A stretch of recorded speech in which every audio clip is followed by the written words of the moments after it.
Hey everybody, Roll the Lines UK, Matt and Ant here. We are just setting up for the show. I did say we'd get going straight away, and I've kind of reneged on that already, so there we go. Hope everyone's well and had a good weekend. Hey to everyone in the chat, Lost Oceans, Jody, Carlton, if you want to get a shout out, come say hi. If you've got any questions, get them into us. You guys know what to do by now. Ant, how you doing, mate? I'm freezing my ass off. Spent the last three days getting gangbanged by Storm Dara and all the rain clouds coming over the Atlantic from Wisconsin, full of Packers tears. It's been cold, it's been wet, it's been rainy, and I'm frozen. So yeah, that's where we're at right now. Gang banging has a different meaning in America, doesn't it, to England? Oh yeah, it does, doesn't it? I keep forgetting semantics here. It means you're getting screwed, Yeah, metaphorically. yeah. But I imagine you've had it quite. I imagine you've had it worse than me because it was on that side of the country, but it still hit us pretty hard. I'm in the Midlands, so it's fine. But it was Mm. meant to hit the West Coast pretty hard, unless you were far enough south to get away from the worst of it. No, no, no. It was really bad here. Not too far away from us, Minehead, which had all of the coastal roads completely covered in sand because of the high winds. There was then a tornado alert after that, which was Oh fun. Jesus, Um, that was crazy. The government sent weather alerts out, which is so rare in this country. Like they never send weather alerts out here at all. But the wind has been bluster. I live on the top of a big hill here. I'm exposed where I'm at, and it's just the winds have been ferocious. mm. This time last week I was sporting a lovely mulleted head of hair. My hair was beautiful. Now it's gone, and you don't need to go back to previous podcasts to double check me. I'm right on this. I'm definitely sporting a lot of hair and that, but it's just blown away. But Oh, better times. I would say nothing. Like the weather in this country is completely tame compared to what people over there go Sure. through. But when we go through it, it's a lot worse. So I was meant to go with my partner to Cardiff for a friend's birthday, and we were going to go and have a six-course tasting menu from a restaurant, and we had to cancel it because all the bridges were shut into Wales. So that was frustrating. We did bugger all. Angela, So Angela lost the Merseyside derby. can't lose it if you don't play it. Yeah. Well, you weren't able to watch it, so No, that's true. But we did have, apart from Chelsea winning, a great weekend. Arsenal drew, United drew, Liverpool basically won by not playing. David Coote just got sacked. So, I you mean, know. I could give less of a shit about that news. I think it's hilarious. But anyway, a couple of comments directed at, well, one comment directed at you specifically from Uh-oh. Jose Zamora saying, Ant-Man, why don't you co-host with the Do crew no more? I do. I just missed last week because work has been kind of crazy. I had to go. I don't usually work Tuesdays, but I was in work last Tuesday, so I'll be on tomorrow. I just missed the 1 week. It's fine. We're all good. I'm just a busy bee at the moment in time. So, but yeah, you'll see me there. We've got Adam Gilchrist in the building, who's our resident and fantastic Packers fan. Actually, when we were off air, donated £10 to the channel and also said really wanted to help support the channel as you guys have an amazing community and say the game as it is. Also wondering how I could get in contact with anyone within the channel. So if you go into the About on our page in YouTube, it will have our email address where you can get in contact with us through there, Adam. But many, many thanks for the donation. Much appreciated. Especially the nature of us trying to be as unbiased as we can. We will call it as it is, Well, you as are. much as we can. Yes, you are a raging lunatic, but we won't get into that too much. That's why it works. That's why it works. Yeah. I'm the one who just goes. So I apologize in advance for any things I may say this evening, but it is with love. So What else do we have I'm here? in quite a happy mood. So I've got some nice chocolate Bailey's Irish liqueur today. Thank you to my mother who sometimes watches these shows. So thank you for that. I probably will go through the full bottle in this episode because it is so damn nice. Yeah, don't blame you. I love that. Although I tell you what, Bailey's is meant to be a nightcap. It gives me a heck of a headache if I have too much of it. The regular ones don't. However, the strawberries and cream one they do over the summer does, because that is like deeply alcohol. It's like alcoholic strawberry milkshake. I don't know, there's something else in it that just sends me a bit over the edge, but this stuff I could just neck and be quite happy with. It's basically a dessert, so it is Uh, good. So cheers, everybody. Adam has a few comments about the game. Just says, thought the Lions defense did a phenomenal job first half. Packers offense completely stifled, but then Packers run D also very good. And also, says, I thought the rest also weren't amazing, but I'm not going to be a salty Packers fan about it. You guys have had horrible calls through the years. I remember 2019 at Lambeau. Believe me, that is burned into the memory. The refs were awful. For both teams. For both teams. That's For the both problem. teams. So there was one particular instance where Xavier McKinney ended up without a helmet. There was also another instance in the game where a Lions defensive player also ended up without a helmet in a key spot. So, there's lots of circumstances where similar calls were made for both teams. So I think there were a lot of missed holding calls as well on both teams. Absolutely. So I think it's more the rose-tinted glasses of a team which has lost and a team that has won. The team that has won don't care about their missed calls. And that's the thing that we have suffered. Because I'm sure when we were complaining about the hands to the face calls, there were probably calls that weren't given to the Packers as well. So, And I just want to say that one on Zadarius Smith the other day was not hands to the face. Just saying. It that definitely was. It definitely wasn't. was. It was not. It was up here. It was here. Yeah, that's hands to the face. Oh, come on. No. The rules say if you are above this, that's hands to the face. Yes, I thought it was questionable. If you're like resting just under the chin or on the chin, it's hands to the face. Even though it was chin, though. It was like the bottom of his neck. It wasn't. It was his neck. If you choke hold someone, it's hands to the face. I'm just saying. Sam Darnold got DDT'd and nothing got called. It was the best tackle I've seen since Jordan Love got done by Ezekiel Turner. It was an actual DDT as well. So good. I'm not even jumped in the air and slammed him. Like Dallas Page would have been proud of that. Oh, so good. Oh, it gave me life. And, it did, but there was some rotten ones. But I don't like this narrative that we're becoming a ref biased team. Like we're not. We are not given that many calls. We're given some. We'll even admit that, but I think but it was a hell of a game. I'm not gonna lie. I had a great fun. The kind of ones where they're an absolute sickener to lose when it's 5 a.m. and you've stayed up watching it, gone through an emotional roller coaster.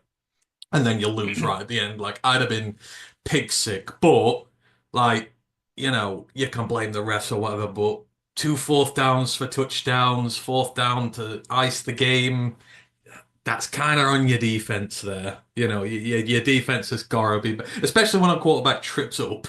Like, when he went down, I just, like, my instant, like, gut reaction seeing him fall was like, oh, fuck me. No, he's not like this. No, not like this. Not like this. Matt got it anyhow. I was just like, that would not have happened 3 years ago. That would have fallen out his hands and been scoop and scored on us from about 70 yards out. Yeah. Carlton Wood says, was the Turner pull down on quarterback Love a horse collar tackle? It was one of 2 fouls and maybe both, but it wasn't called, so it doesn't matter. No, honestly though, I mean, the way he hits his head into the turf is absolutely sickening, and I'm just glad that Jordan Love is okay, because I have complained about that sort of tackle before, where you're risking injury to the player involved, and I don't think it's a dirty tackle on Ezekiel's behalf, but the way that he slams him down, he's got him by the back of the scruff of the neck with the shirt, so that's definitely a horse collar, and he does it before he hits the ground, so there's no doubt about that, but there was another foul that other people were calling for, and I can also see the way that was called as well. And the knee down was a joke as well. Knee down is if it's an opposition player contacts you. Everybody knows that. Yeah. This isn't college, and it's yeah. So we're doing the show before the show at the moment, aren't we? But never mind. I thought overall both teams came through relatively unscathed from injury. I want to say Liam. Oh yeah, but one player. Okay. Given that, like most games, we've been having 3, 4, 5 out. Yeah, but the point about Aleem is he's the one remaining starting player we have on the defensive line, and is the one player who's managed to be consistently good up there. I don't think he's too bad. We only played 17 snaps. No, they tried to. I think you've got to because 3 games in 12 days, I think if he's knocked up a little bit, you don't risk him. So we still Maybe, won. maybe. I mean, so Like, it's the only two players I think we can't afford to lose because it'd just be devastating is him and Jack Campbell. Goff. Oh well, okay, fine. Yes, God, the quarterback goes without saying, surely. I mean, you know, well, like going back to the love thing, like, okay, maybe it's a bit iffy, but dirty is what Arizona State did to Rocco Becht at the weekend. That's dirty hit on the quarterback. Like Was that was that the targeting one where people were really? yeah. So that's one of the worst tackles I've ever seen on a football field, and the people saying you can't even play football anymore, and it's like, but he's Nearly launched himself. decapitated the poor man. You've launched himself towards his head, leaving your feet like a torpedo straight into his head. Like, Yeah. you can make that tackle without leaving your feet, and you can hit him in the chest. There is absolutely no reason to do what you did. Like, No, it the was man, disgusting. the man could be in hospital still now with head injuries. It was so bad. Yeah, and the fact that he managed to come back in one play later was It's like just absolutely insane. yeah. But that's dirty. I think in some targeting calls where it's called targeting and it's upheld, but it's inadvertent, it's unfortunate. I think a 1 game ban is fine, or it's a game from where the point at which it happened in the game, and it's who's out for the first half of the first playoff game as well. If it is an egregious, let's call it in basketball terms, a flagrant one foul of its kind, I don't think 1 game is enough. Like, No. the technique is bad, the intent is real, the risk to permanent harm is very high. Like, Yeah. 1 game is nowhere near close. The man should be done for the season. Yep. Exactly. Someone said they were looking forward to the college football show. Also, when are you planning to do it? Just so I know that I need to be free. I'm off Wednesday, so I can do Wednesday. Lost Ocean said that, so talked about some playoff talk. Is it really true that Penn State are 4? No. No, they're not 4 because they've not got a bye. They are 8, I think. 8. They're above. Okay. They're above Ohio State, which is right because they lost less games. Yeah. I mean, I'm really looking forward to it. They made the right calls. I was happy with all the teams that got in. I don't think there's any. I don't think there's anyone that I would have had in that didn't get in. But it's going to be fun. I mean, the funny thing is they've got what you technically call the easy bracket. They've got SMU, then Boise potentially, but this all fun. I think it's going to be cracking. I do. I look forward to Boise playing generally because I want to see how many yards Genty can put up. And if he does it against Penn State, this is where the question will come in. If he goes up against Penn State and gets like 10 carries for 30 yards, then you start questioning those Heisman credentials. Yeah. Like, I believe Scat should get it more over that because, again, Heisman is MVP. Technically, Boise were massive favourites to win the Mountain West. Arizona State were favoured to finish bottom of the Big 12. And he's led them to a Big 12 championship. He's got over 2,500 yards from scrimmage.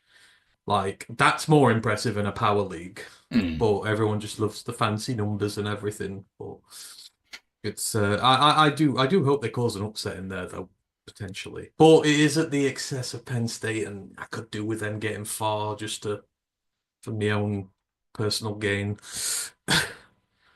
Right, there are some updates for injuries because Dan must be talking right now, so I will need to try and refer to them through the show. Or I just do that at the top of the show, actually. Yep, I'll talk about that during the show. Right.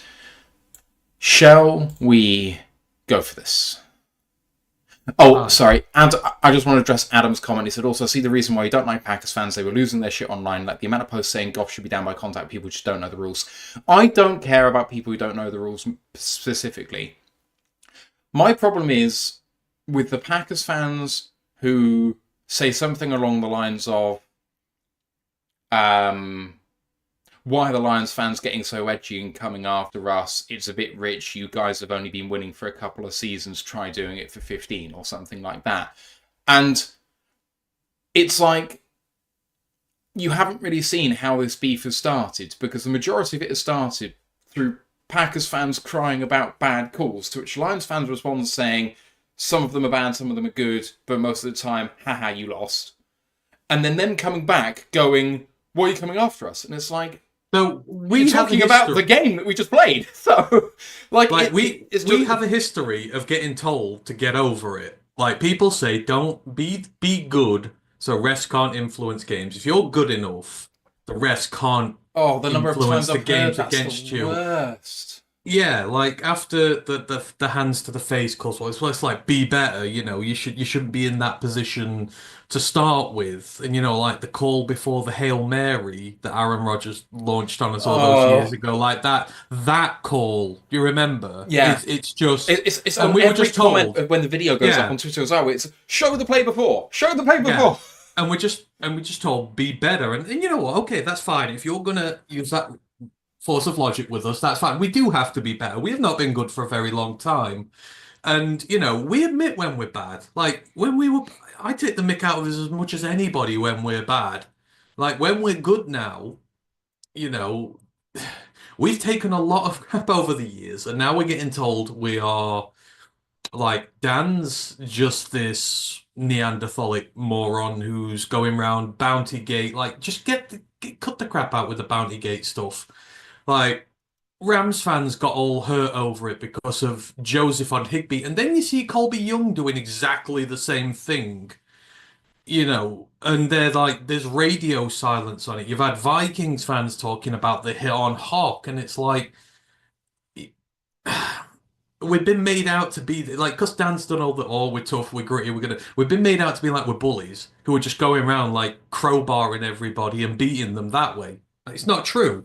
We are playing tough physical football, which few teams can stand up to, and few teams have been able to deal with. We've always been able to power our way through it. We have a style, we have a brand, and it's a good style, it's a good brand.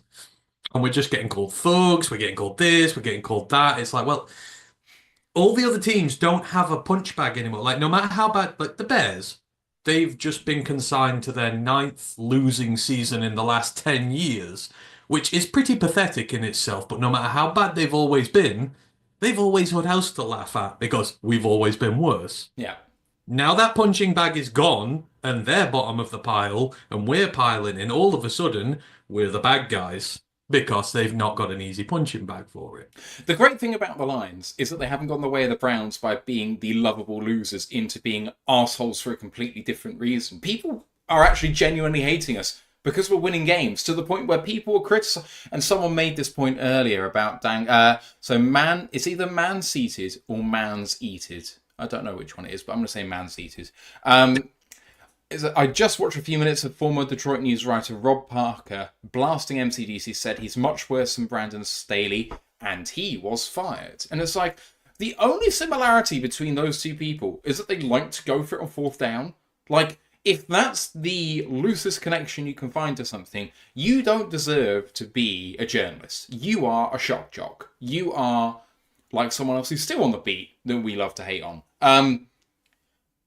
There's a reason why maybe this person is a former writer for the Detroit News. Former, yeah. Oh, Like, there's former GMs who are talking about him, or like the thing is, the universal thing about Dan is that the people who talk about him who've been in the building with him, the players, we are one of the few teams in the NFL that has a bought-in culture. It's very difficult to get a fully bought-in culture, even with some of the. You see them with Philly. Like, Philly are good, but it doesn't feel like they're entirely bought in because their players are still bitching to the press about the way they're playing. What was it, AJ Brown the other day saying their passing needs to be better and they're just chucking each other under a bus he's despite not the fact wrong, they're Mo. in 10-win.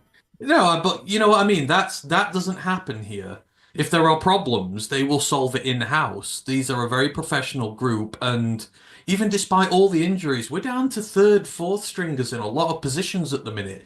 They're just playing tough, and as a unit, they're still proving a tough nut to crack. And I think people are jealous of the fact that we do have an established culture and an identity here, which a lot of teams don't. Like, people criticize Dan's aggressiveness.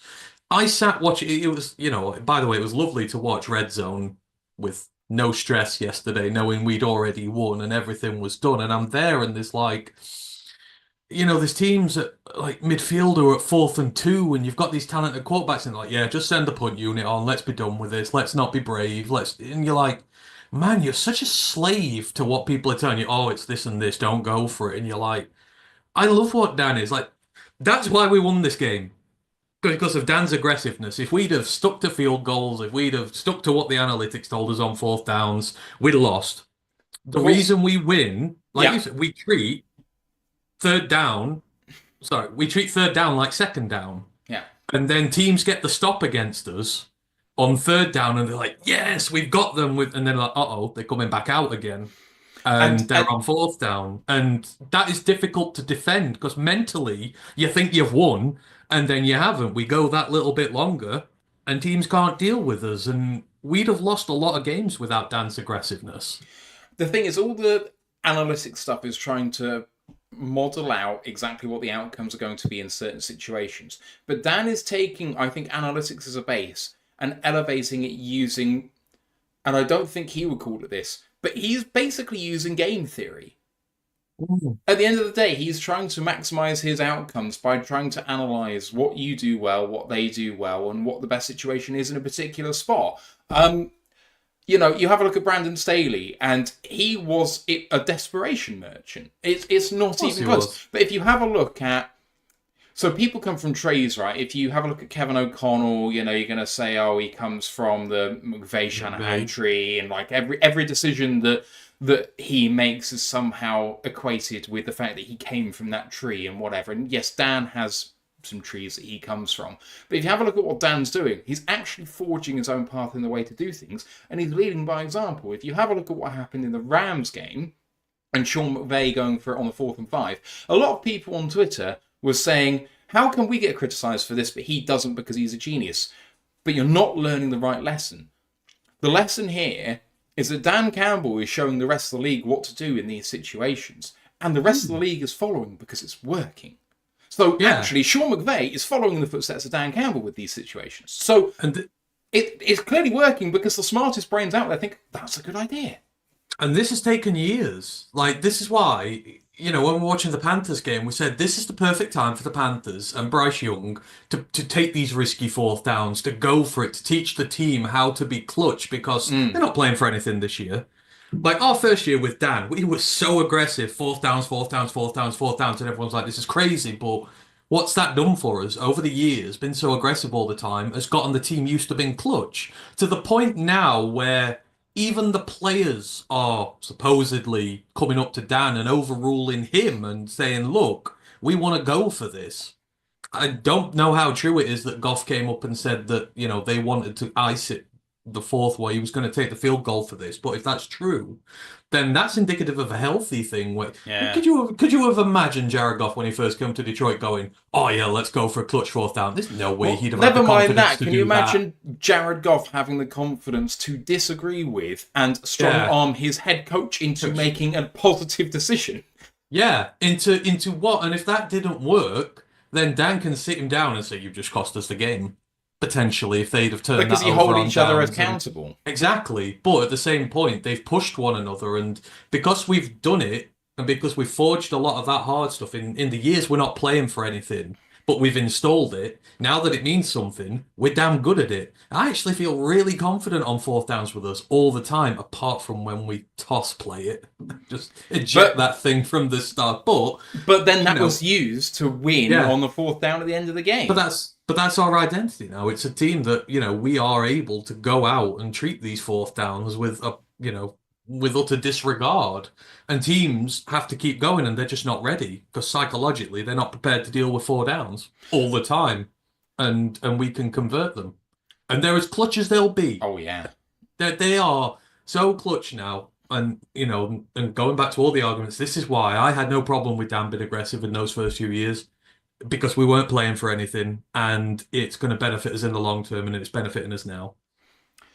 Right, we've got so much good chatting before we actually start recording, which is fantastic. We'll do it all again in a minute.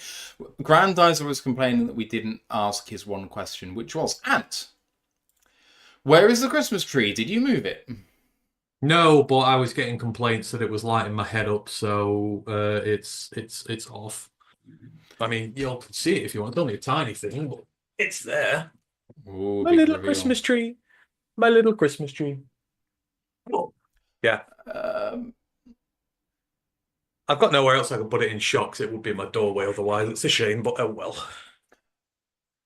I'm just reading to make sure there's nothing else we need to address here. Just, yeah, there isn't this college football stuff at the end there with Rich.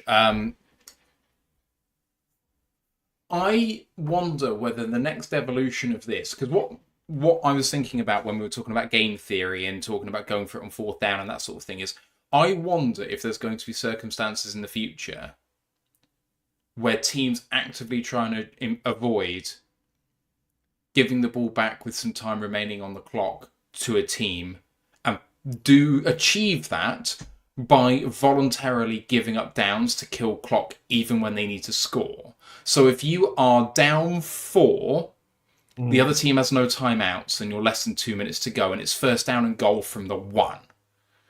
Whether a team kneels down 3 times and voluntarily takes fourth down and goal from the 2 with 1 second left. Just saying, I'm just going to put it on one play because I cannot afford to give the ball back to you.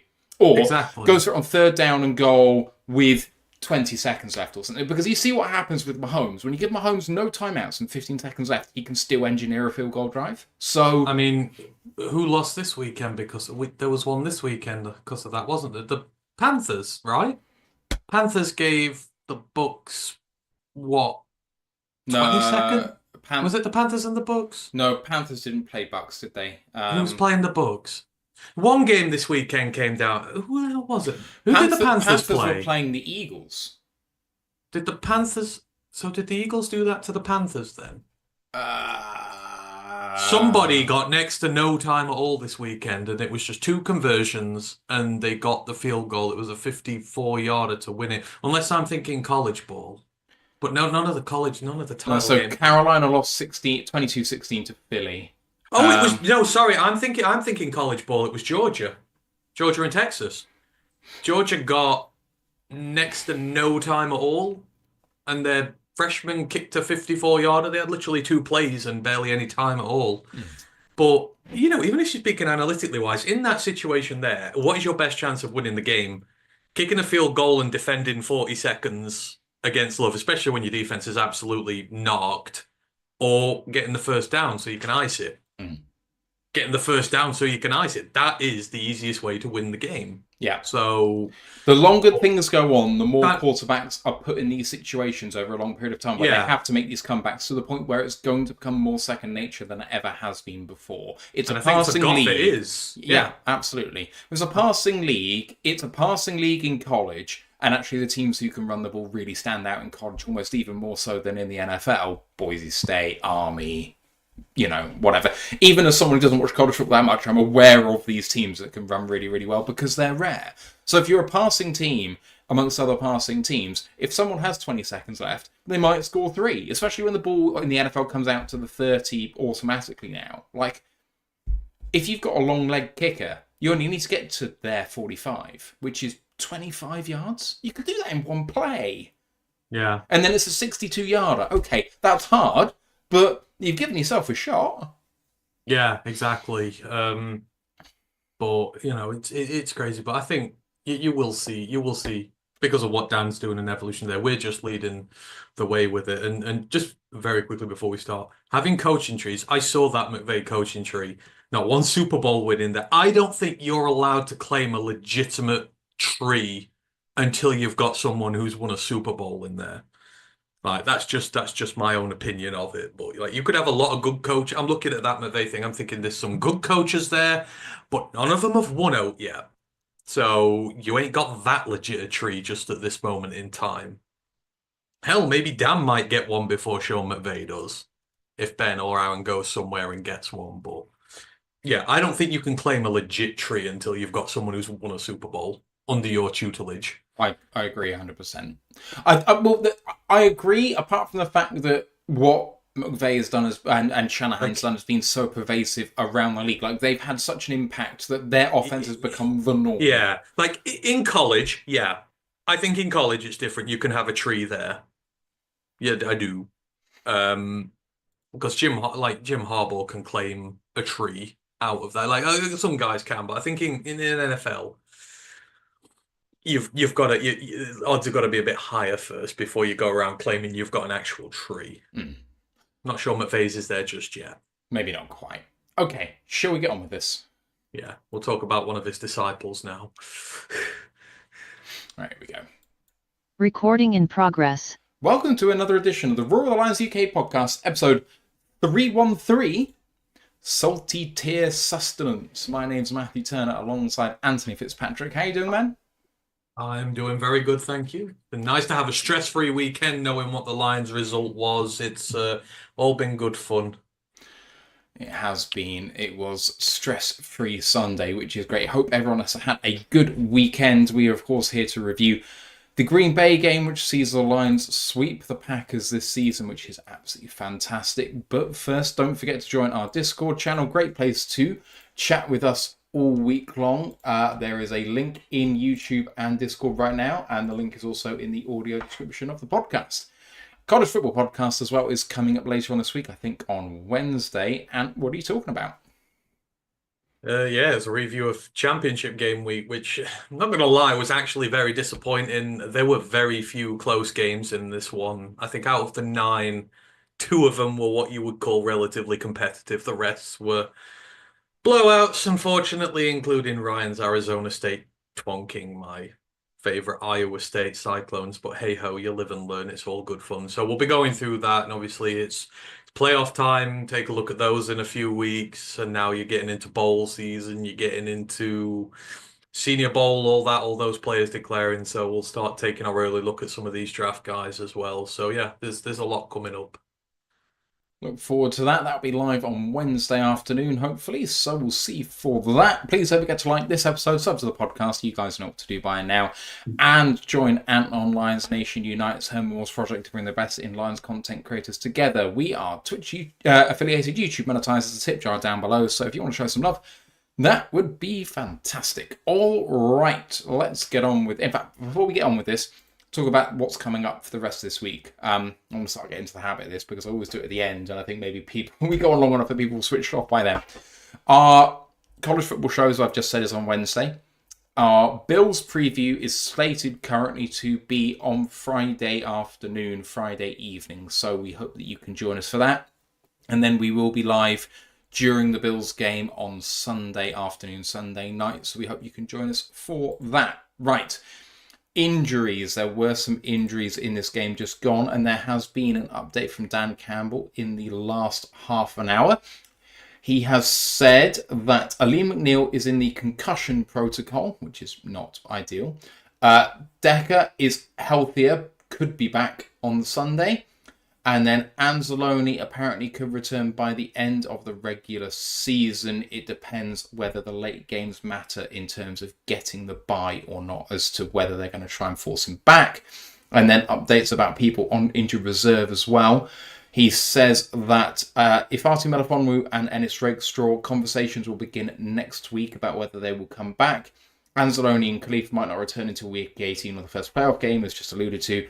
And Jalen Rees-Maybin's status is very much up in the air, apparently. So, and some promising signs, and maybe the most important one there is Taylor Decker, but McNeil and concussion protocol, not ideal. We know that that can be maybe a few days, and in some more severe cases, weeks. Yeah, and we just can't afford any more injuries on the defensive line right now because we've got an absolute metric ton of them. So hopefully he's all right. I mean, the fact that he did sort of come in for a little bit after, I know he went back out after that, would make you think if it was really, really serious, he just wouldn't have come back at all. So you're hoping it's just more precautionary at this time. They've had 3 games in 12 days. You know, a lot of toll's been had on them. So you see with it.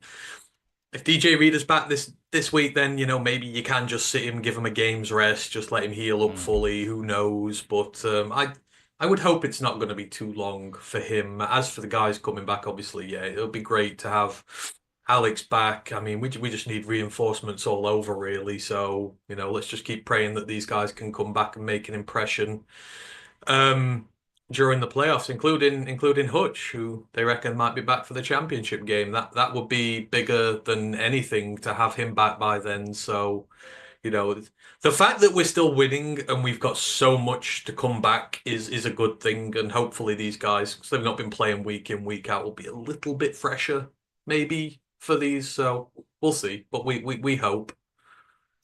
We hope indeed. Right. Before the game, we signed Maurice Alexander, wide receiver and punt returner, kick returner, to the active roster from the practice squad. And Lauren Strickland, the safety, was waived from the main roster, was signed to the practice squad in his place. The Lions also elevated the newly signed DB linebacker Jamal Adams and outside linebacker Mitchell Agude from the practice squad to the active roster for this game. In terms of the actives and inactives list, the Lions had Decker out, as we talked about, also lost Pascal, Onzarike and Reader from this game, and then inactive otherwise, guard Coyote Awashika, tackle Giovanni Manu, and cornerback Emmanuel Mosley. I guess, outside of the ones injured that we knew about already, Decker, Pascal, Onzarike, and then Reader late, Mosley is the one that stands out the most. I mean, the guy is now fit, but somehow we're actually fairly healthy at the cornerback position apart from Rakestraw. So, he suffers when almost all of the people out happen to be in the trenches. Yeah. It's not ideal that he keeps having these little setbacks. Ideally, we want Mosley to be playing. Like, every game he misses is bad, so it's not good. But the fact that we've still got the depth in there and everyone's getting healthy, we need it. Like, with the D-line under a lot of pressure, we need these guys to be healthy. We've got some big passing attacks coming up against us. So we need as many guys as possible in that secondary to be fit and ready to go. So yeah, it's good the depth's coming back there, but Mosley, it's time's getting close now. You can't miss many more, otherwise you've got to look at, he'll be a candidate for cut when some of these guys start coming back, which would be a shame. But we can't take no passengers with us into the playoffs, especially with us being so banged up. So yeah, hopefully, like you say, we can see him this week, and maybe with us having so many wins, and hopefully we can get a little cushion, we can give some more reps to some of these guys on the periphery. Yeah. All right, let's get into the game review. Lions run out 34-31 winners, improved to 12-1. Packers fall to 9-4. Lions on offense led by Jared Goff, 32 of 41 for 283, 3 touchdowns, 1 interception. It's a QBR of 91 and a passer rating 109.7. Green Bay passing the ball, Jordan Love was 12 of 20 for 206 and a touchdown, no picks. QBR of 92.5, passer rating of 111.7. Lions rushing, they were held mainly in check, pretty much throughout the whole game. David Montgomery, 14 for 51 and a touchdown. Jameer Gibbs, 15 for 43. Amon-Ra did have a handoff, 1 for 10 on a kind of a jet sweep sort of thing. 1 for 10, and Jared was 4 of 7, including a long of 9. That includes kneel downs, of course, but on average, taking all of those, that's 3.3 yards per carry, which is maybe the lowest score we've seen so far this season, average yards per carry for the Lions. So Green Bay did a great job up front. Green Bay rushing the ball, slightly better, not amazing, but the number of touchdowns was quite high. Josh Jacobs, 18 for 66 and 3 touchdowns on the ground. Jordan Love, 4 for 23 overall. They were 24 for 99. That's 4.1 yards per carry. Through the air, Detroit were led by Jameson Williams, 5 of 8 for 80. They had 3 touchdowns in the air. 2 were by Tim Patrick, his first since his injuries in Denver in 2021. He was 6 of 7 for 43 and 2 touchdowns. And Jameer Gibbs, 6 of 6 for 30 and a touchdown. Green Bay led by Christian Watson, 4 of 7 for 114. And Dontavian Wicks, 4 of 5 for 49. Tucker Craft got theirs, 3 of 5 for 41 and a touchdown. They also had a fumble, which was forced by Carlton Davis, recovered by David Long. And then on defense, Lions led by Jack Campbell with 8 total tackles. We had 1 sack, which was by Zadarius Smith, and a TFL, which was by Brian Branch. 1 pass defended, which was by Carlton Davis, and 7 quarterback hits. So despite only one sack, there was plenty of pressure on the quarterback, including hits by Jonah Williams, Ezekiel Turner, Trevor Nowaski, Miles Adams, Al-Qadim Mohammed, and Jack Campbell. Jack Campbell was the only person, I said he led the team with 8 tackles. He was the only person to have more than 4 tackles on the entire team. Green Bay, on the other hand, had 3 players with 10 or more tackles. They were led by Isaiah McDuffie, who had 15 total tackles on the day. They also had 1 sack, that was by Rashawn Gary in the first drive, and 3 other tackles for a loss. 1 by Colby Wooden, 1 by Kenny Clark, 1 by Quay Walker, or is it Key Walker? They had 3 passes defended, 1 by Carrington Valentine and 2 by Keyshawn Nixon. And then 3 quarterback hits. Devontae White had 1, and then Rashawn Gary, including the sack, also had another one. Their interception was by Keyshawn Nixon, which turned the game early in the second half. Jake Bates was perfect, 6 from 6, including 4 extra points, 2 field goals. And Brandon McManus was also perfect, 4 of 4 extra points, 1 of 1 on field goals. That's about all there is in the stats. And it was a terrifically even game when it was all said and done. The Lions were only 10-7 up late into the first half before getting a touchdown to end that first half. And then when it looked like things could get away from Green Bay, Lions shot themselves in the foot. And from then on, the lead went back and forth for a bit. It was edgy for a while. Yeah, I mean, it was a typical NFC North game, right? It doesn't feel like there's many easy ones. We learned this last year. The Packers came to Ford Field and beat us up after we'd won at Lambeau, and this was no different. It was tough going, like you said. They kept the run game in check. We had to go through the air a bit, and then whatever they say at halftime. LaFleur's a good coach. I'll give him that. Like he had 13 win seasons for a lot of the start there, especially they've gone into the post-Rodgers era. He's done very well. Obviously, whatever they said at halftime worked. They came out, they made plays both sides of the ball, put us under a lot of pressure. But,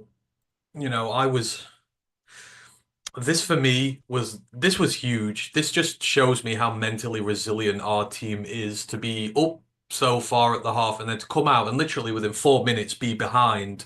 Lesser teams would fold at that point. Like Jared Goff did not look phased at all. Like he just threw a pick which cost the team a touchdown.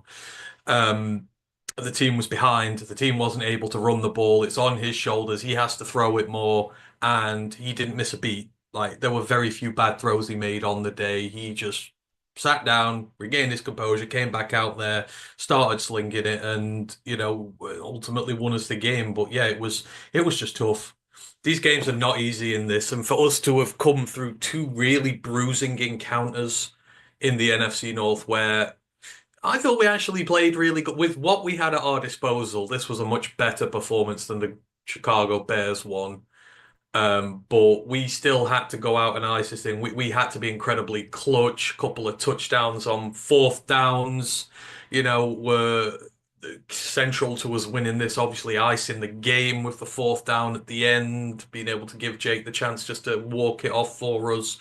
This just shows me how mentally resilient our team is now. There's no situation they put themselves in, even against the likes of against Houston, where we were just not having a good game. You never were 100% sure that we were out of it because they're built different, they're wired different, and they were able to overcome a lot again in this game with again a ton of injuries and come out with the win.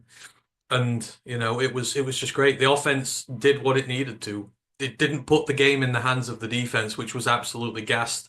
It stood up.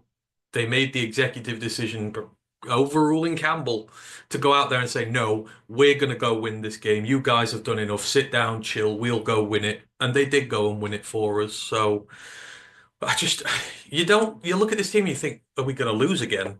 Like at this point, that's just where we're at. It's so good. Now, it does look like the defense is starting to crack a bit, and it's not a knock on them.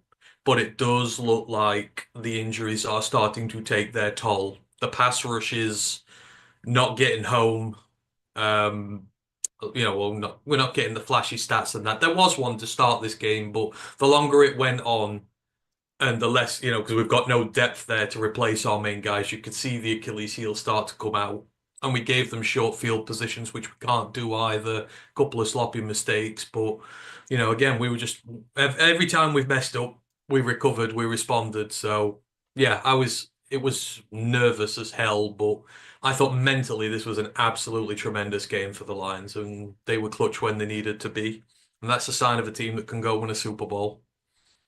Yeah, I think the big difference in this game comes down to the really high leverage moments. The Lions were 7 of 15 on third down and 4 of 5 on fourth down. The Packers were 1 of 5 on third down and didn't attempt fourth down. So they completed at 20%. We were just under 50. And then on fourth down, we were 80%. And what that translates to is time of possession. The number of yards, we far outstripped them. The number of first downs, we far outstripped them. But, one turnover each. They capitalised on us putting them in short field situations. But we held the ball for 36 minutes. They only had the ball for 24 minutes. So we had it 50% as long as they did. More. And, that's just going to be hard to live with in any football game.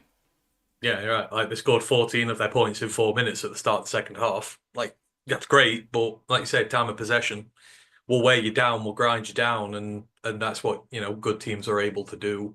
And again, it's the best way to keep our defense safe is if you win the time of possession, you've always got a chance because the other team has that much less time to be able to do with it. But again, there's always some bits in there you could do better. Like the aggressiveness on the short fourth down we took in our own half was a bit maybe misguided. That was the one maybe you won't. But at the end of the day, if I'm going to get 4 of 5, I'll take that one. I'll take that for the other 4 that we're going to get. But yeah, it just comes back to the resilience of this team, man. There were just so many points in this game when it felt like the Packers, they've got us here. They're gonna roll us over. Like to be able to get that last drive and be able to kill all the clock down. But before that, you're thinking, God, it just takes a few first downs. We'd have been out of the game, and it'd have been done. And it would have been bruising given who we've got next. Like we talked about we emphasized the importance of this game. Like I know they're all important, but you don't want to be coming off a loss going into the Buffalo game because losing becomes a habit very quickly, and you could soon lose 2, and then all sorts of stuff happened. So there were a lot of stakes here, and there's still stakes for the NFC North because the Vikings just won't go away. So, this had massive repercussions. And, they've got to carry on winning now. We're not slipping up, and it's just putting all these teams under pressure. And despite the fact they're all still winning, you can see that they've all got losses in them coming soon. They can't sustain this form to try and keep up with us. So, yeah, this means a lot from so many different perspectives, but like this just shows to me how good this team is now. Like I've just watched for our entire lives, the Packers batter us into submission. Like, sometimes you'll see some plucky Detroit sides, but eventually they'll get the better of us. Now the shoe's on the other foot. Like, you get some plucky Packers sides coming in here, and my due credit to them, they played well, but we will break you down, and we will get to you eventually. And again, this was just so great because it wasn't the run game that did it. It was the passing game that did it. It was other aspects of this team that did it. We're not just this low, hard, run-heavy team that everyone thinks we are. We can win multiple different ways. If we need to put it on Goff's arm, we put it on Goff's arm, and he's fine. And he looked really good in this game, apart from the one pick. And there was some good pressure on him as well. And I thought he looked completely unfazed. Yep, it's just been pointed out in the chat, and I just want to bring it to the attention here. So, the Lions' magic number is 3 out of 4. If the Lions win any of the remaining 3 out of the 4 games there are, they will be the 1 seed and they will win the division. Even if they win all of the next 3 games and then lose to Minnesota in week 18, Minnesota will be behind in common opponents. So, thank you, Rams. Yeah, and so someone else mentioned the Eagles. There's another qualifier, which means that the Lions will be ahead of the Eagles as well. Someone in the chat suggested strength of schedule. I'm not 100% the strength of the schedule, which is the qualifier. Is it conference wins? So it's head-to-head, conference record, and then common opponents. So obviously, if the Vikings beat us head-to-head with the same, conference record with the same, common opponents of the AFC South and the NFC West. We're 8-0 against them. They're 7-1 against them. The Eagles, I don't know how it comes to out of conference opponents, but they're 2 games behind. So they are right? 7-2 in conference. If they win out, and if we lost, then we'd also have 2 losses in conference. So then that doesn't make that. No, I mean a thing. in division, not conference. In division. They have not won their division yet. They're 3 games up on the Commanders with 4 to play. No, it won't be who wins it. It'll be common opponents between us and the Eagles. That'll be how they decide. So, Eagles opponents. Well, they've beaten the Packers. Who have they lost to? That would be the easiest one. They've lost to the Falcons and the Bucks, and we've also lost to the Bucks. Oh, and we don't play the Falcons. I would have to look more into that then. There's a reason why we're ahead of the Philadelphia Eagles. So I can't... Well, we're ahead of them. That would require us to lose a game and Philly to win out for this to be a hypothetical. Yeah. But what I was saying is the graphic which has been made suggests that 15 wins clinches the 1 seed for us. Yeah. No matter who we lose to. So hopefully everybody loses next week and we win and we can shave a week off. Yeah, that would be absolutely fantastic. But hey, anyway, I can't believe the point that Adam, our Packers fan in the chat, was making is if we lose to the Vikings in week 18 but win the next 3 games, we will be the 1 seed 15-2 Lions, and they will be the 5 seed 15-2. Yeah. And all because the Rams beat them. So thank you, Matthew. Matthew doing us one last solid. Yeah, love it. I mean, the Rams could be in themselves the way they're going. If they play like that, we'll get into that as we go through this and then talk about the rest of the slate. But what a game. They've shown the blueprint. Yeah. That Buffalo defense isn't very good. It really isn't. Right. Let's get on with talking about this game. Green Bay win the toss, and for one of the first times this season, they defer and allow the Lions to take the ball, which might be the strangest decision of them all, considering the fact that we like to take the ball and go in front, but never mind. I'm just going to touch highlights here. Normally I go through it a bit more detail, but I'm not going to this time. 3rd and 2, Goff with a timing throw to Amon-Ra St. Brown for 4. 2nd and 10 after that, Monty run up the middle, bounces off Quay Walker for a gain of 13. That play should have been blown up for only a 4-yard gain, but it wasn't, and we convert for the first down. Subsequent 3rd and 3, Goff in empty, actually really well protected with lots of time to throw. Hits across it to, I'm pretty sure it was JMO. Is that Amon-Ra St. Brown? Why am I questioning myself when I'm talking about the damn thing? Hang on. It is a crosser to Jameson Williams for 28 yards to the Green Bay 10, so I've just written the wrong bloody name. Skipper then holding on 1st down and goal from the 10, makes it 1st down and goal from the 20. Subsequently 3rd and goal from the 7. Throw to Tim Patrick is incomplete, but Keyshawn Nixon gets pinged for illegal contact, giving the Lions a 1st down. And 1st down and goal from the 2.5. Monty on power O runs it in for a touchdown. He was completely untouched, really good blocking up there. PAT is good, and it's 7-0. Green Bay in response. Love sacked on the very first play by Zadarius Smith, losing 7. He came on a delayed blitz, kind of took a step back when the snap went, and then he went after half a second. Great ball rush after being chipped through Zach Tom and exploded to the quarterback. On 2nd and 17, Love scrambles for 8, and then on 3rd and 9, a DPI on Branch versus Jaden Reed gives him a 1st down. On 2nd down and 7, great work getting to Dontavian Wicks on a quick wide receiver screen. Blew that up for only a 1-yard gain when it looked like it could have been a big gain. 3rd down and 6, Love under pressure, throws deep, incomplete, and they end up punting to the Detroit 8, fair caught by Maurice Alexander. And I'll stop there. 1 drive each. Lines up 7-0. Great first drive.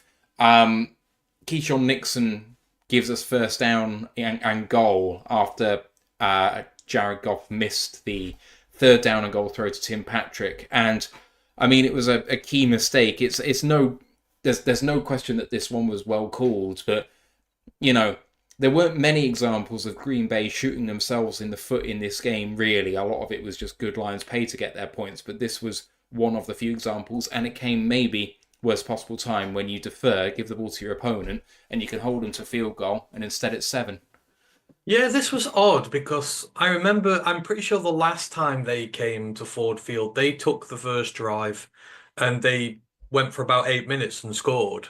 Like, the Packers seem to have had a knack, because we seem to have good opening drives, kill clock and score, but they've done that a few times on us. So you figured they'd want to take the initiative, put us behind, because, the best way to get us to have to throw it more and not run the ball is to get us behind. So it's odd. But for us, it's perfect game plan, because what you want to do more than anything is you want to protect your depleted defense.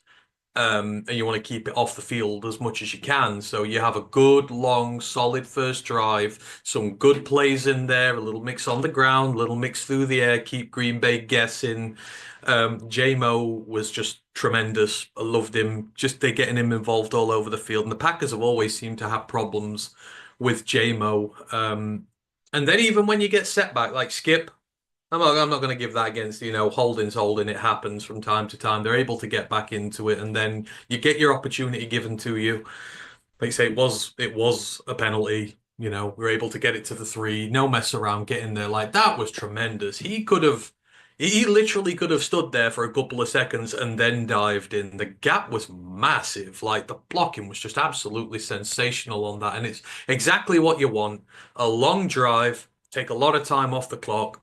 Put 7 on the board, give yourself good impetus, and then the defense does what it needs to. It's the only sack of the game, but all you need is one splash play to kill a drive. Darius comes out, gets the sack, immediately puts them behind the sticks, and then all you need is 2 solid plays to stop them getting a first down. You do that, you get your defense off the field quickly.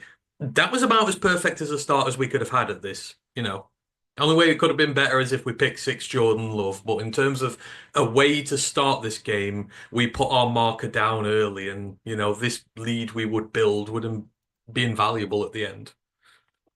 Going to the next possession, Lions have the ball up 7, but on 3rd and 5, Goff sacked by Gary for a loss of 3. Really nice stump between him and defensive tackle, which will go nameless. The defensive tackle effectively engages with Zeitler and then goes and just picks Sewell. And as Zeitler tries to catch up, he misses the stunt from Gary coming around. So Glasgow misses him. Goff gets sacked. Lucky to keep the ball, I think, the way he came at him. We end up punting to the Green Bay 48, which was fair caught. Green Bay responds with their own 3rd and 5, and Love under pressure just manages to throw out of the sack. Great pressure by Ezekiel Turner. Then on 4th and 5, Green Bay try to draw us offside but can't, so take a delay of game penalty, and they punt to R11, which was also fair caught.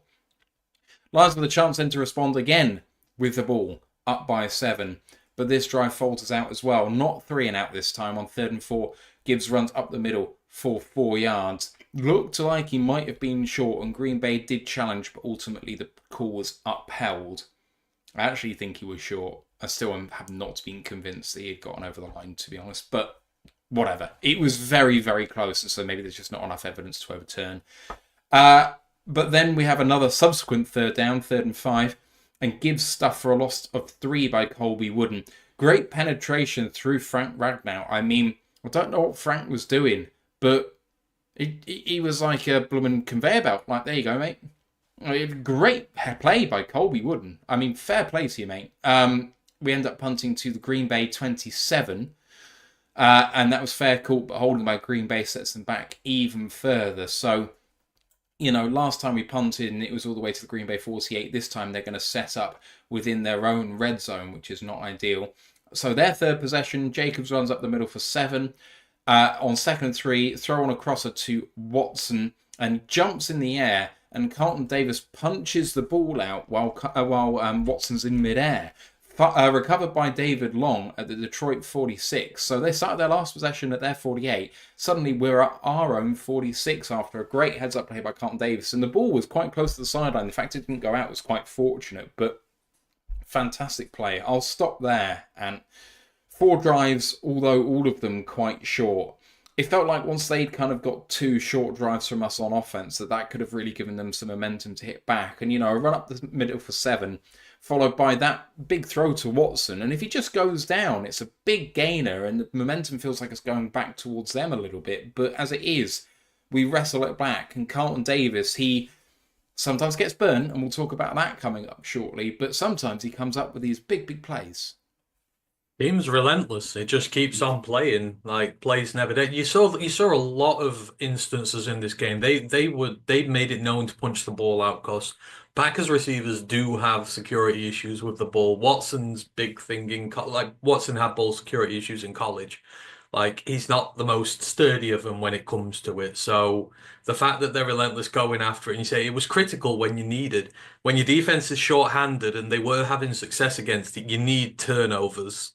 Like they're absolutely critical because that's a lot of empty yardage for the Packers then that they can't use, and it gets us off the field. So yeah, it got to this nitty-gritty. I think both teams figured each other out. There was a bit of pressure on the quarterback. Neither run game was working particularly successfully. It's the part of the game where you're trying to feel one another out, see where you can get the advantage there. But for us, it was huge and good for Carlton Davis. Like, he needed that. That's always a good boost to get one of those in there. And like you say, it just turns the pressure off us a little more, which is great. So yeah, they're playing incredibly tough early on. And then, there was some good showings early in this game on these first few drives. Your Pat O'Connors were playing really well. They were forcing Love into a few errant throws and that. So I liked what I saw from them. They played really well, but really, really well early on.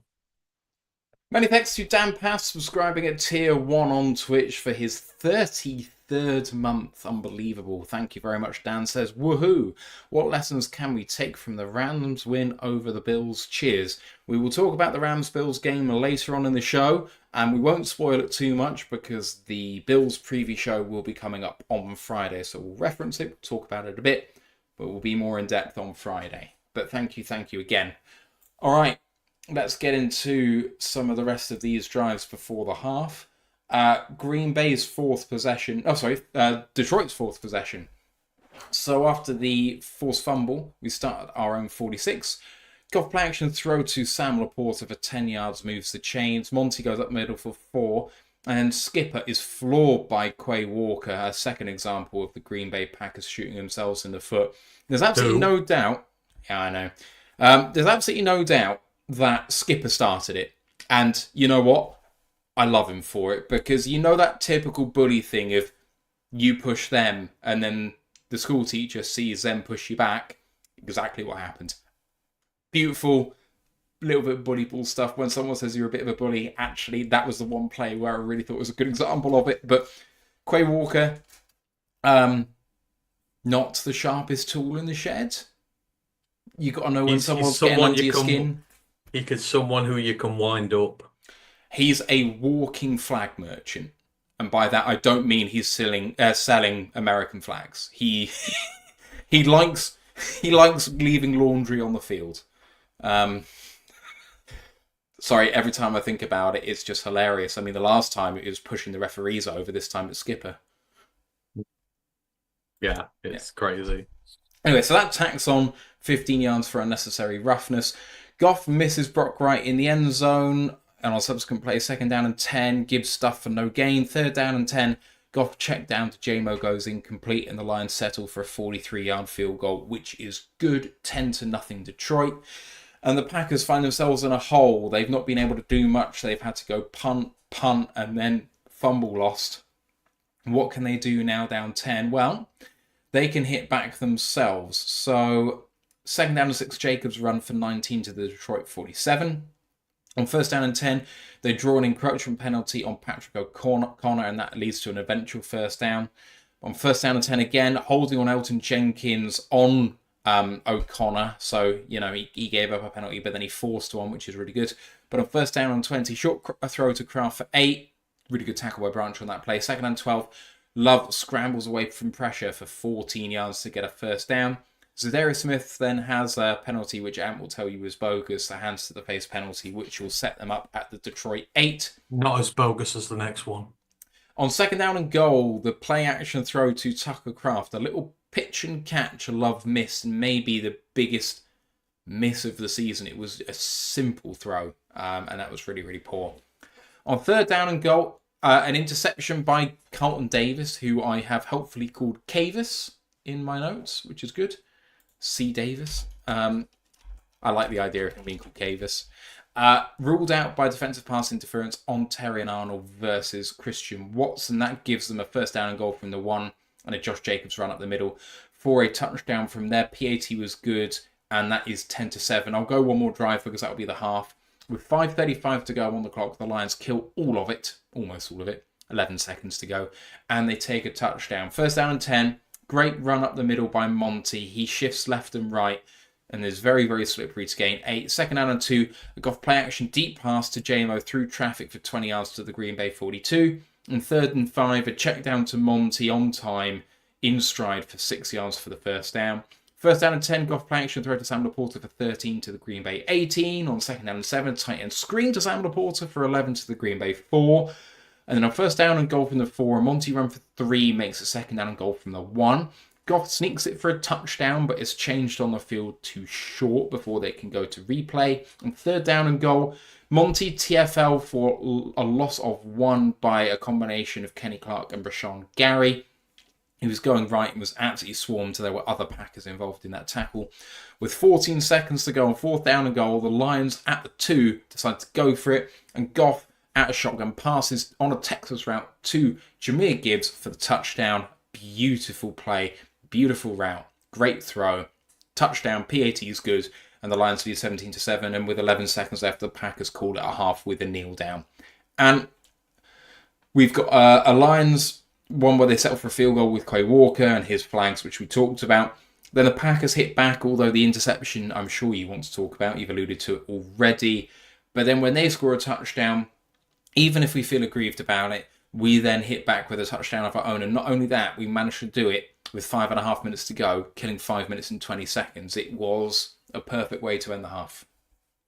Yeah, like you say, you've just been through a period of the game where they're trying to feel one another out. You can't really get going on offense. And then it opens up a little bit. And then when one score comes, multiple scores come. Like you say, it's good to get the field goal, get yourself up to a 10-0 lead. But then you start to see a couple of the frailties of the defense. You know, few mistakes, few penalties. You know, we're giving up.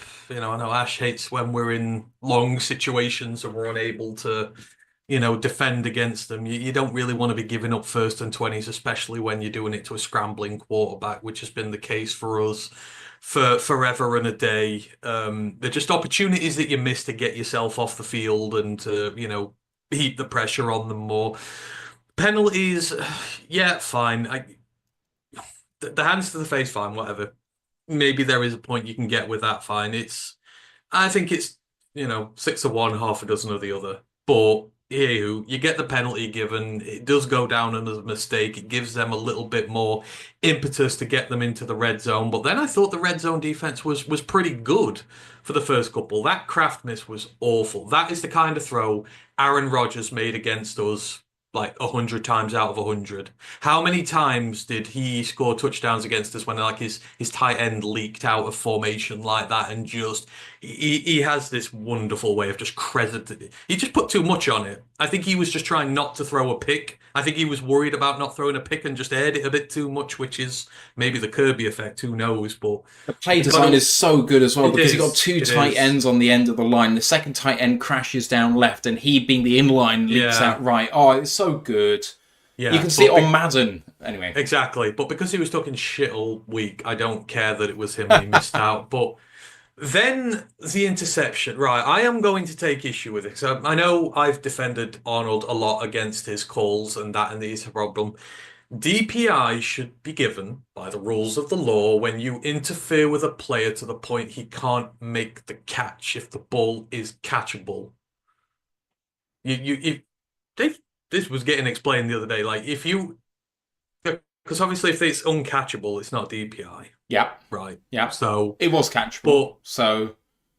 But there's no contact. Really, yeah. There's a tiny bit. But he's holding onto his arm, so he can't even get his arms up to try and catch the ball. He's holding onto his arm, isn't it? He does. It's not anything worthy of getting called DPI. I just think that he's getting targeted a lot now. I think it's very, very soft. Even the player didn't really complain that much when, you know, the flag was just thrown out, but there was no massive reaction around for it. But I thought it was bogus, and that would have been big for us to get it away. You know, it's just at this point when these penalties are arriving, I thought it was absolute bogus on him. I think he's getting targeted deliberately. But there's no you're going to be able to do from the one there to defend. You're not going to defend three in a row against that. Jacobs goes in, that's fine. It's tough. And like I said, we shouldn't have got to that point when you've got them at 1st and 20, when you've got them in situations where you can get them off the field with just a field goal or you can get them to punt it. You do have to, it was our mistakes that led to that. But I thought the final one was not ours, bogus. But for us to come back out then, and I think this was one of the drives of the game for me, because you've just conceded. There is nothing worse than, you 10 up, you give the touchdown away, then you go 3 and out. There's still plenty of time left in the half. What we needed at that point was to keep the defense off and kill the clock. And the team did that very well. They took some risks, but again, there was a nice mix of the ball. We were able to run the ball well, put ourselves in short situations, open the play action up, get some good passes going, be able to kill the clock. We used everybody on this drive. Laporta came in big. They've had a lot of problems with tight ends. It was good to get him in the game and exploit those issues they've been having with tight ends in recent games.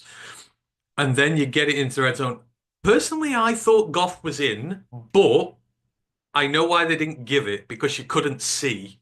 It just looked from the position of his body and where he was before he went down that I thought the ball would have been over the line, but I'm not going to, have any issue with that. Like, the refs can't see that. It's all conjecture, and you can't give touchdowns on conjecture unless you're the Chiefs.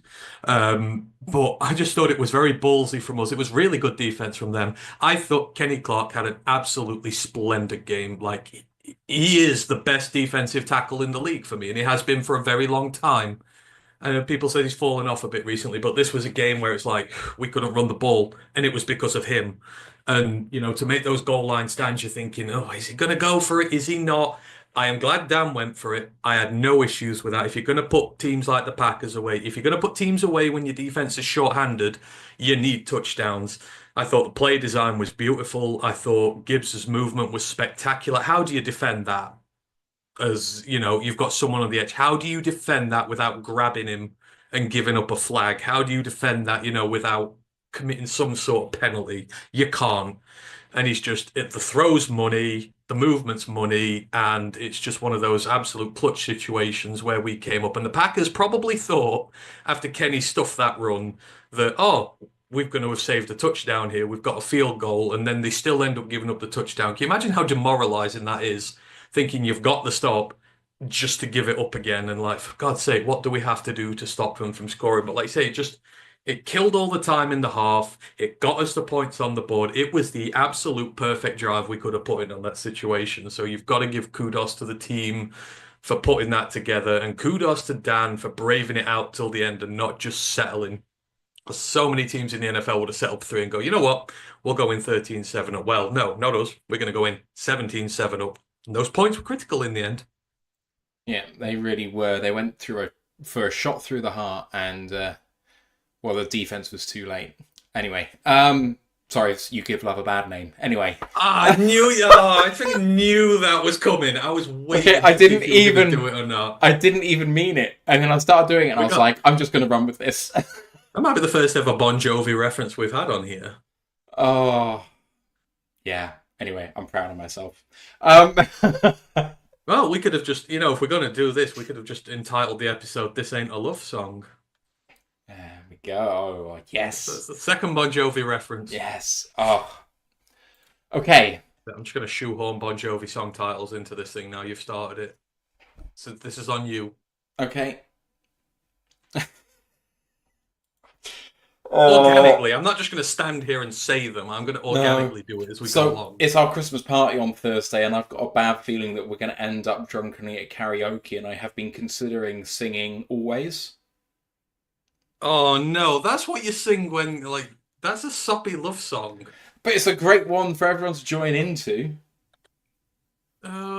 Yeah, I guess so. Okay, I guess Bed of Roses is the really soppy one, so just don't do that. Can we get suggestions in the chat for good karaoke songs, preferably on the rocky side, because that's what I like. I have preferably no good... really embarrassing, so we can get this on video. Can go on video. I have no problems with that. Free Clam says, "What's love got to do with it?" I'm not singing that. Tina Turner. There I'm we not go. my namesake, but no, I won't do it. I won't.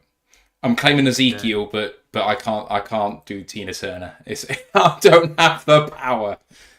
Yeah. That's. Very few people do. Anyway, I mean, let's your voice would be your voice would suffer after that. Like you'd be very croaky when you were done. Run DMG says sing some Bon Jovi, Bad Medicine. Oh damn it! I was setting up the joke with your bad voice. Damn it! I was about to say you got to. Oh no, it's ruined. It's ruined. Thank you. You've ruined that one for me. Sorry. Speaking of which, I've actually been enjoying having painkiller cocktails recently. That's not a joke. Painkiller cocktails are really good. So it's not got a song called Painkiller that I'm aware of. So It's a Painkiller is a song by Pendulum, but there are no lyrics as far as I'm aware, or not really. I don't think. I think it's a Pendulum song. Anyway, about right. Lost Ocean says any early 2000s emo or post-hardcore songs. That's where my heart will always be. My Spotify Daily Mix 2 has been, late 2000s emo and like pop punk stuff. So lots of like Jimmy Eat World or Alkaline Trio or something like that. So See, if we're doing the Bon Jovi thing, you've got to sing "Wanted Dead or Alive." That is the one you've got to do. That is the one where you can really set the gusto going. my knowledge of Bon Jovi isn't amazing. Wanted dead or alive. You'll have. It's in any spoof. Like, oh god, it's pretty in Wild. I'm gonna say I've seen Wild Hogs here, and then I'm gonna out myself. But yeah, it's in Wild Hogs. I've just outed myself, but there we go. Any film like that, you'll hear it in. There's a song here that was one of my friend's favourites, and I can't see it, which is really annoying. Anyway, let's crack on with this, and I'll try and remember what it is. Okay, second half starts up 17-7 Detroit, but the Packers have the ball. Jacobs TFL for a loss of 1 by Branch after he came through with a flying tackle from deep safety. He saw it straight off the snap, and he flew to the ball. Really impressive play. Second down on 11. Love throws deep to Christian Watson for 59 yards to the Detroit 12. Watson was facing Carlton Davis in press man and beat him off the snap, and Kirby can't get over to help. Great throw by Jordan Love. On a subsequent 3rd and 10, Love with an absolute bullet to Tucker Craft for a 12-yard touchdown. He beat Davis just on a quick little slant route. Davis tried to cheat ahead of it. It was his only option, and Davis got so damn close to it too. But Love zinged it in there. And from 12 yards out, it's a cracking catch by Kraft from that distance. Because, I mean, if you told me it was one of like Stafford-like bullets where he just absolutely hammers it in there, it was one of those. And actually, Goff had one of his own later on in this game too, which was caught by his own tight end. And we'll get there. But the PAT here was good. And Detroit led 17-14. So having conceded 7 and getting the ball back, they know that they need to get some points on the board. Detroit start off with a holding call by Glasgow, and then on a loss of 4 on 2nd down and 14, Goff throws an interception to Keyshawn Nixon. He's trying to throw to Tim Patrick, and Nixon just sees it all the way, and Goff has no idea he's there. It's a 2-step drop and a quick throw, and Goff doesn't get his head around to where he's actually throwing the ball because he's trying to look defenders off, and just doesn't see the defenders straight in front of it. Not a great play. And it's returned all the way to Detroit 16. So a short field and only down 3, and Green Bay make the most of it. They end up in 1st down and goal from the 6, and a run up the middle by Jacobs for the touchdown from there. The PAT was good. And in the blink of an eye, they've come back from 10 down to 4 up, 21-17. Detroit's 7th possession.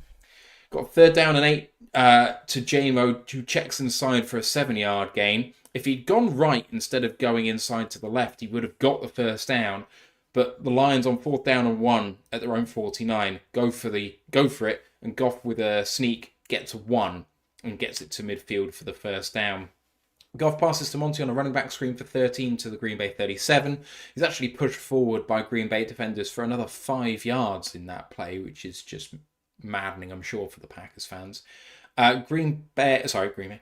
Jared Goff then has a play-action boot, scramble for 9 yards to make it 2nd and 1.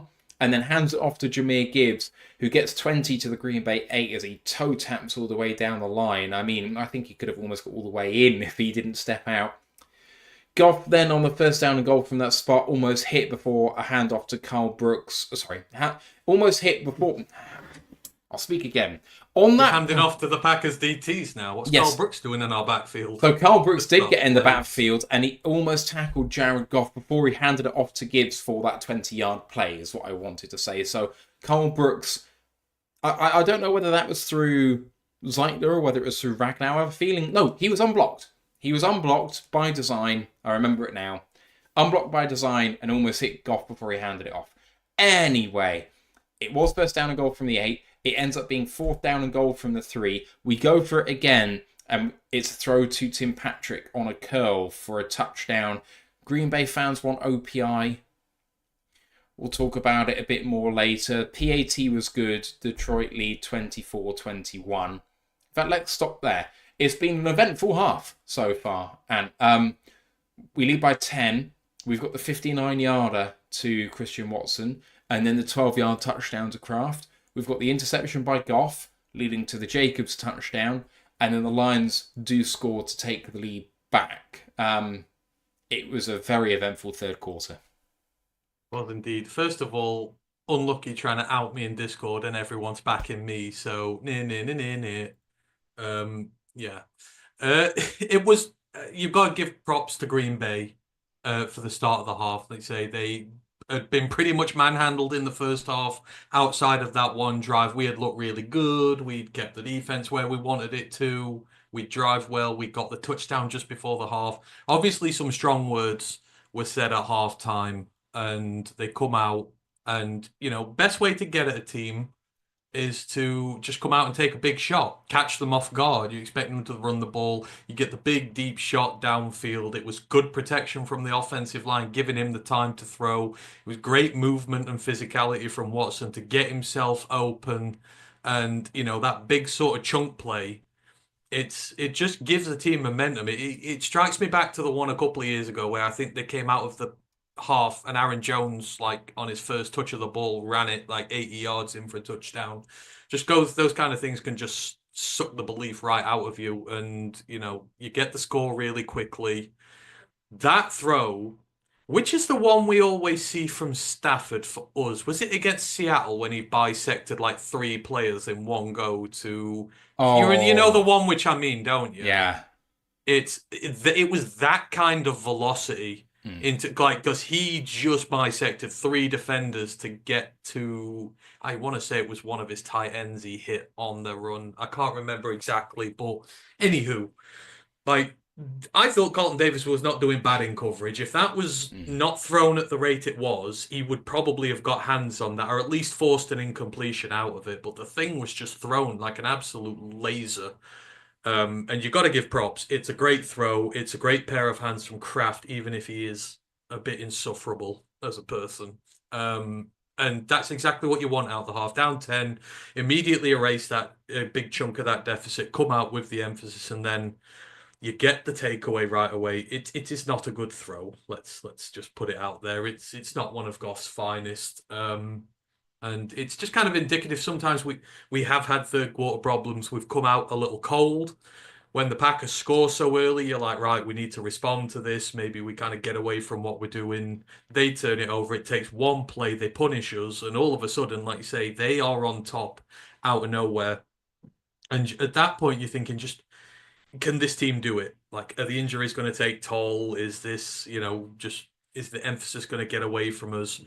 And again, just such another clutch drive for us. Like you say, you have a 3rd and 8 early on.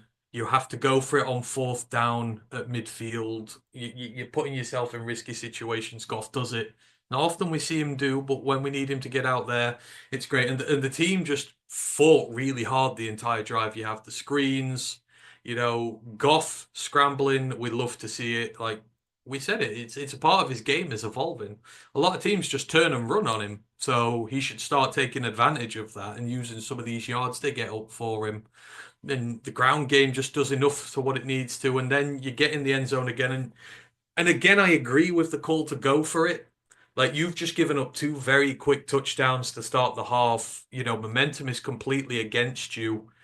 Like, a field goal isn't really going to cut it. It's going to feel like another win for Green Bay if they can keep you to 3 there. And again, it's just another great execution on the play. OPI, that's not the one that they were bitching about that they got done for themselves, was it? No. Was it the same? So, It was... so they were arguing that this was worse than the one that they got pinged for. So what happens is that Tim Patrick runs a legitimate route, and the reason you know that is because he curls and he comes back to get the ball, which he catches. So it can't not be a legitimate route, because if it wasn't, he wouldn't be looking back for the ball, and he wouldn't have caught the damn touchdown. That's the reason. But what he does do is he runs his route into the defender who was covering Amon-Ra St. Brown on the far side, who then has 10 yards of separation. So I can see why they think there's similarities. And the thing is, the contact is on the end zone line, which is 3 yards deep. But it isn't OPI because he's running a legitimate route. No, if they'd have thrown it to Amon-Ra, I think then it changes, because when you're cutting out the guy who's coming across with it, It would be interesting to see whether it was called. You've seen that a lot. Like, a lot of those have been called when the receivers are coming across and the receivers intentionally bump the defender. That's OPI. Like you said, he's not intentionally coming across and chipping the defender and stopping him running full pelt with somebody. He's running his own route. He's not looking at the defender. He's running his thing. So I agree. It's not OPI. Yeah. Like, if he'd have chipped him and Amon-Ra would have scored, I would have 100%. That's OPI. You know, back you go. But it wasn't in this situation. I mean, the other thing about it is, and I know this is a minor point, but we'll get to the Watson OPI in a bit. But the Watson OPI is the opposite to this situation. Because he chips. But it's not even that. It is a little chip, but that's not going to be the point I'm going to make. The curl that is run by Tim Patrick isn't a straight curl. He runs towards where Amon-Ra St. Brown is. If you want to actually chip someone, you generally run opposite to the direction that they're into one another. Exactly. Well, not even running the defenders into one another. If Amon-Ra is here, and the defender is here, and the defender is running this way, then you want to have the chipper go that way so it cuts him off. But Patrick ran in the same direction as the defender, so while there was a little bit of contact, if you were running a pick play, you wouldn't have run it like that. So it's in the nuances of the play, but you run past the shoulder of them so that the defender who's trailing on you runs into him. Yeah. That's how that works. But like I say, when you're running at him, running your own route, and you're not, But again, like, I agree with the decision to go for it is the main point. Because like I say, you've given up 2 quick touchdowns. You've got to reestablish some form of authority in this game, and you've got to give yourself a boost. And that did give us a massive boost, because you're behind and you're worried. And if you're behind and they've got the ball, then you really start to worry. But then you put it back in your own hands again. And Tim Patrick came up clutch, and for him, I mean, that was great to see him. That was his first touchdown of the day, First touchdown? It was his second. Or was it his second? I thought it was his first of the day, this one.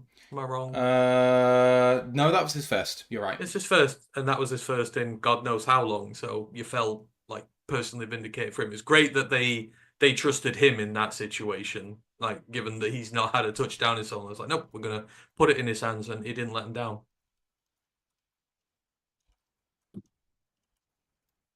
Listen, you can argue all you want with the people in Discord, man. They're with me, so you're wrong. Yeah, maybe I am. I have to admit that when a lot of other people disagree with me, then maybe I'm wrong. But it just looked, the Arnold DPI is so clear to me. I hate it. The thing is, the argument I find most compelling about it is it's almost perfect coverage. What else do you want him to do? The problem is, it's perfect coverage, but the offense has put him in an absolutely terrible spot to the point where Arnold just can't win. He loses either way, so he just loses. And sometimes you're in a situation where you can play something perfectly and you still lose. And Arnold's just in that situation. Watson has hands on him as well. Like, if you're both hand fighting with one another, like, you can make a claim that he's interfering with him as well. So, because he could have picked it. Potentially, you could throw back flags on both players, but I think that Arnold's is in Watson's direction, trying to almost stop him from getting back out of the end zone. I did think that Watson hit the end zone line, so it would have been He was right. He was right at the back. So I did think it might have been illegal touching if he'd hit the ball. So I was surprised, but anyway. I mean, because it's hard for the defender if he's running out. He's got of course the receiver's going to run right back into him. Yeah. Anyway, we've hashed this argument out already, so let's crack on. So the Lions have gone back up 24-21. So Green Bay, they really need to hit back here to keep the momentum, but they don't. First play, they go for a flea flicker, and Love looks to throw deep, but he pumps it and then throws it away. 3rd down and 9, a short throw to Watson on a crosser, but really good and tight coverage on that crosser by Terry and Arnold. He just jumps on him as soon as he catches the ball. Yeah, he's short by about 3 yards, and they end up punting, which is fair caught to the Lions 21.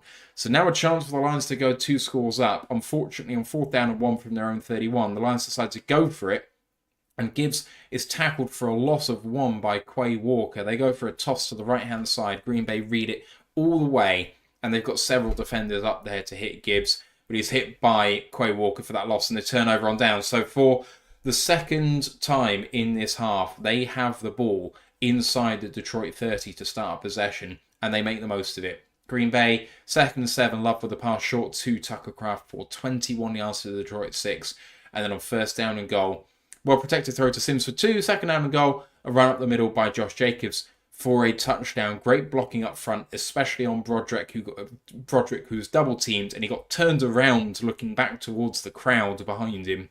PAT was good, and it made it 28-24. Going into the latter part of the game now. I'll do this one drive, and then we'll have one each left. So, just going into the start of the 3rd quarter here, 14-20 to go. Lions down 4. And Goff play action throw over the middle to Tim Patrick for 18 yards on 3rd and 2. Goff passes to Amon-Ra Brown for 11 to the to the Green Bay 33. It was very slippery, good rhythm on that throw, especially 2nd down and 8, throws a dart to Sam Laporta. An amazing catch, extended away from his body, all hands, I think it was described as on the coverage, for 14 yards to the Green Bay 17. And then one of the more inventive plays of the game, Goff with a fake toss to the right-hand side, handoff jet sweep to Amon-Ra Brown for 11 to the Green Bay 7, which came towards us on the coverage. And a 3rd down and goal from the Green Bay 1, Goff with a play-action pass to Tim Patrick for the touchdown. Looked right all the way, but he knew where he was coming back to, threw back across himself to the left-hand side, down the middle. For the touchdown, PAT was good, and the Lions go back up by 3. And many thanks to mile marker 301 for the $10 super chat. Says Lions emoji 12 and 1, crying, laughing face, exemplifying exactly what we're all thinking about right now. Thank you, mile marker, appreciate it. And not a huge amount to go through here, but Detroit went up by 3. We held them, but then we had the interesting decision to go for it on 4th down in our own territory. You mentioned the toss play earlier. They then hit back and punish us again to go up by 4, but then we respond straight away with another Tim Patrick touchdown. Yeah, it was. Both teams started again making a few errors here. Let's say the flea flicker just was never going to work. Don't use trick plays on us. We're the masters of this stuff. But it was a good stop from our point of view. Again, sort of maybe just momentum's turning back our way. The 4th and 1 from our 31, I don't care about. And I know a lot of people say this, but I will take those bad ones for all the good ones that we get. And yes, it did end up costing us a touchdown.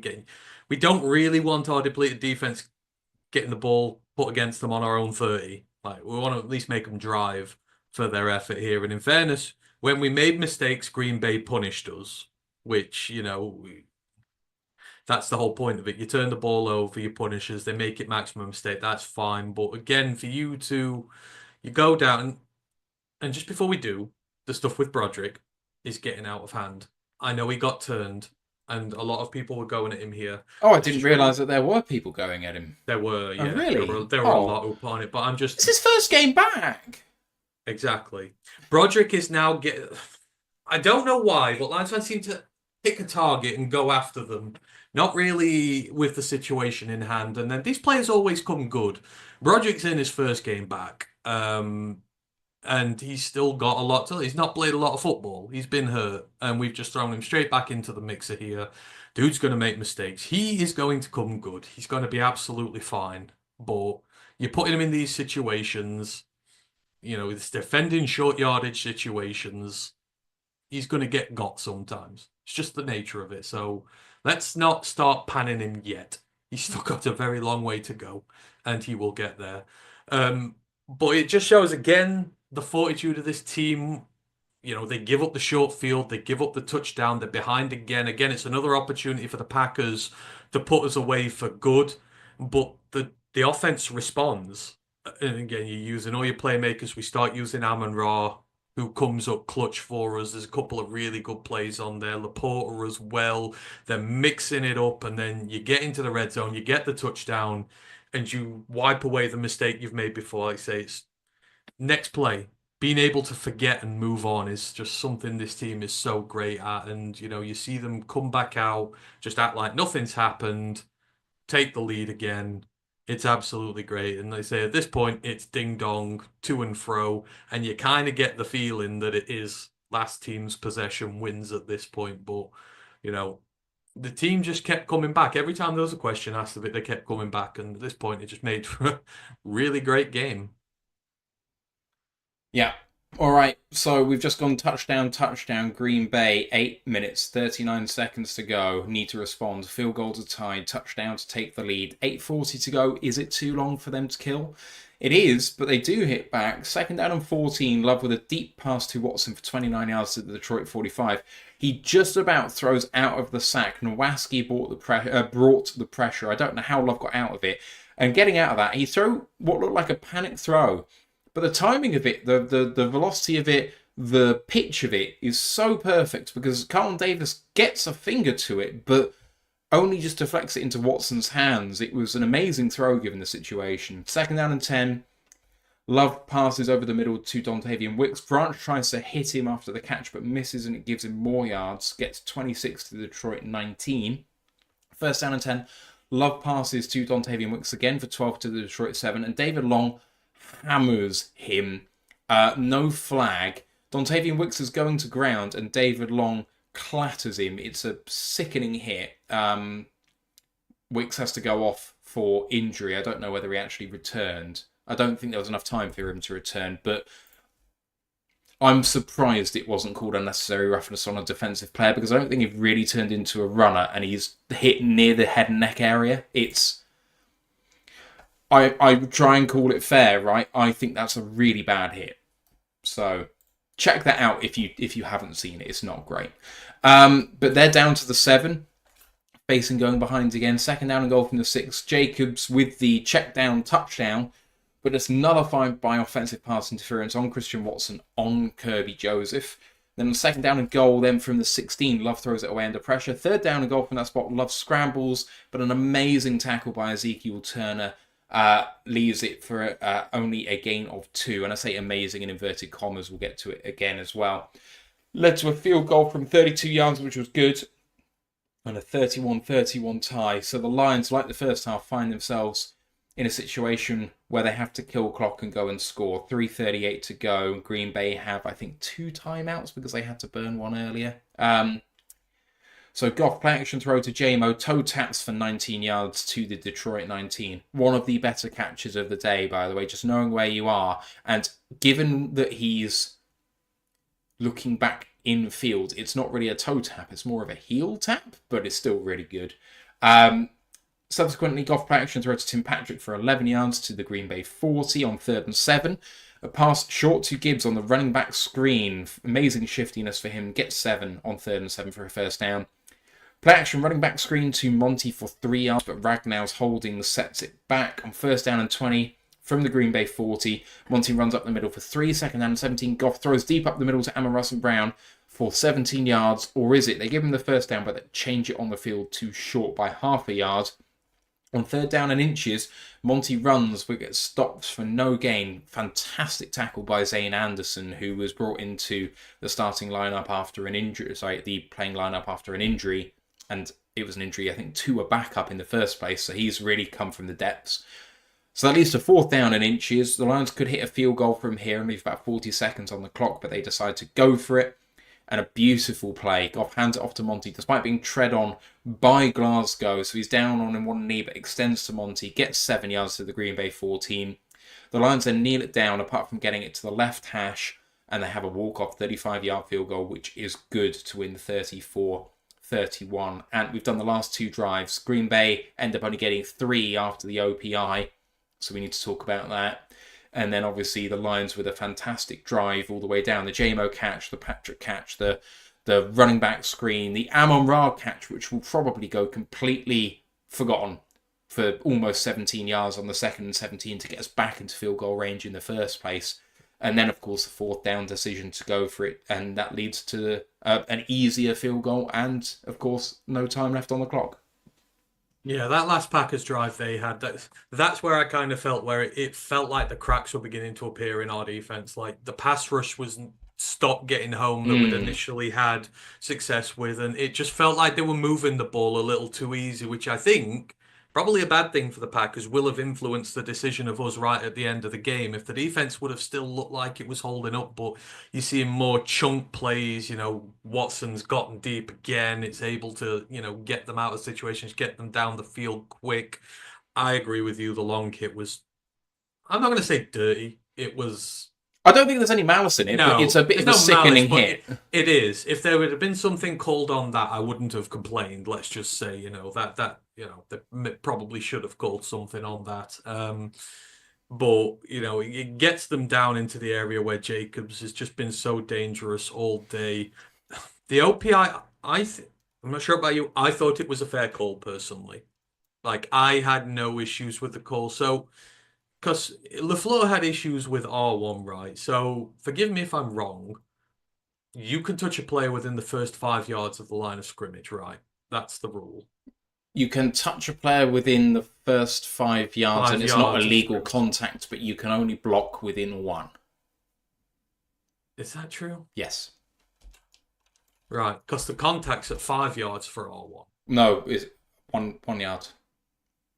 It was 1 No, yard. I mean ours. The Tim Patrick. The one that the floor got really angry about. Yeah, so the Tim Patrick one. So it was we snapped it at the 3, and the rub route happened at the goal line, so it was 3 yards deep. No, they got pissed off with the one on the Jake. Yeah. Oh, the Jacobs one. So the Jacobs one. The Jacobs one.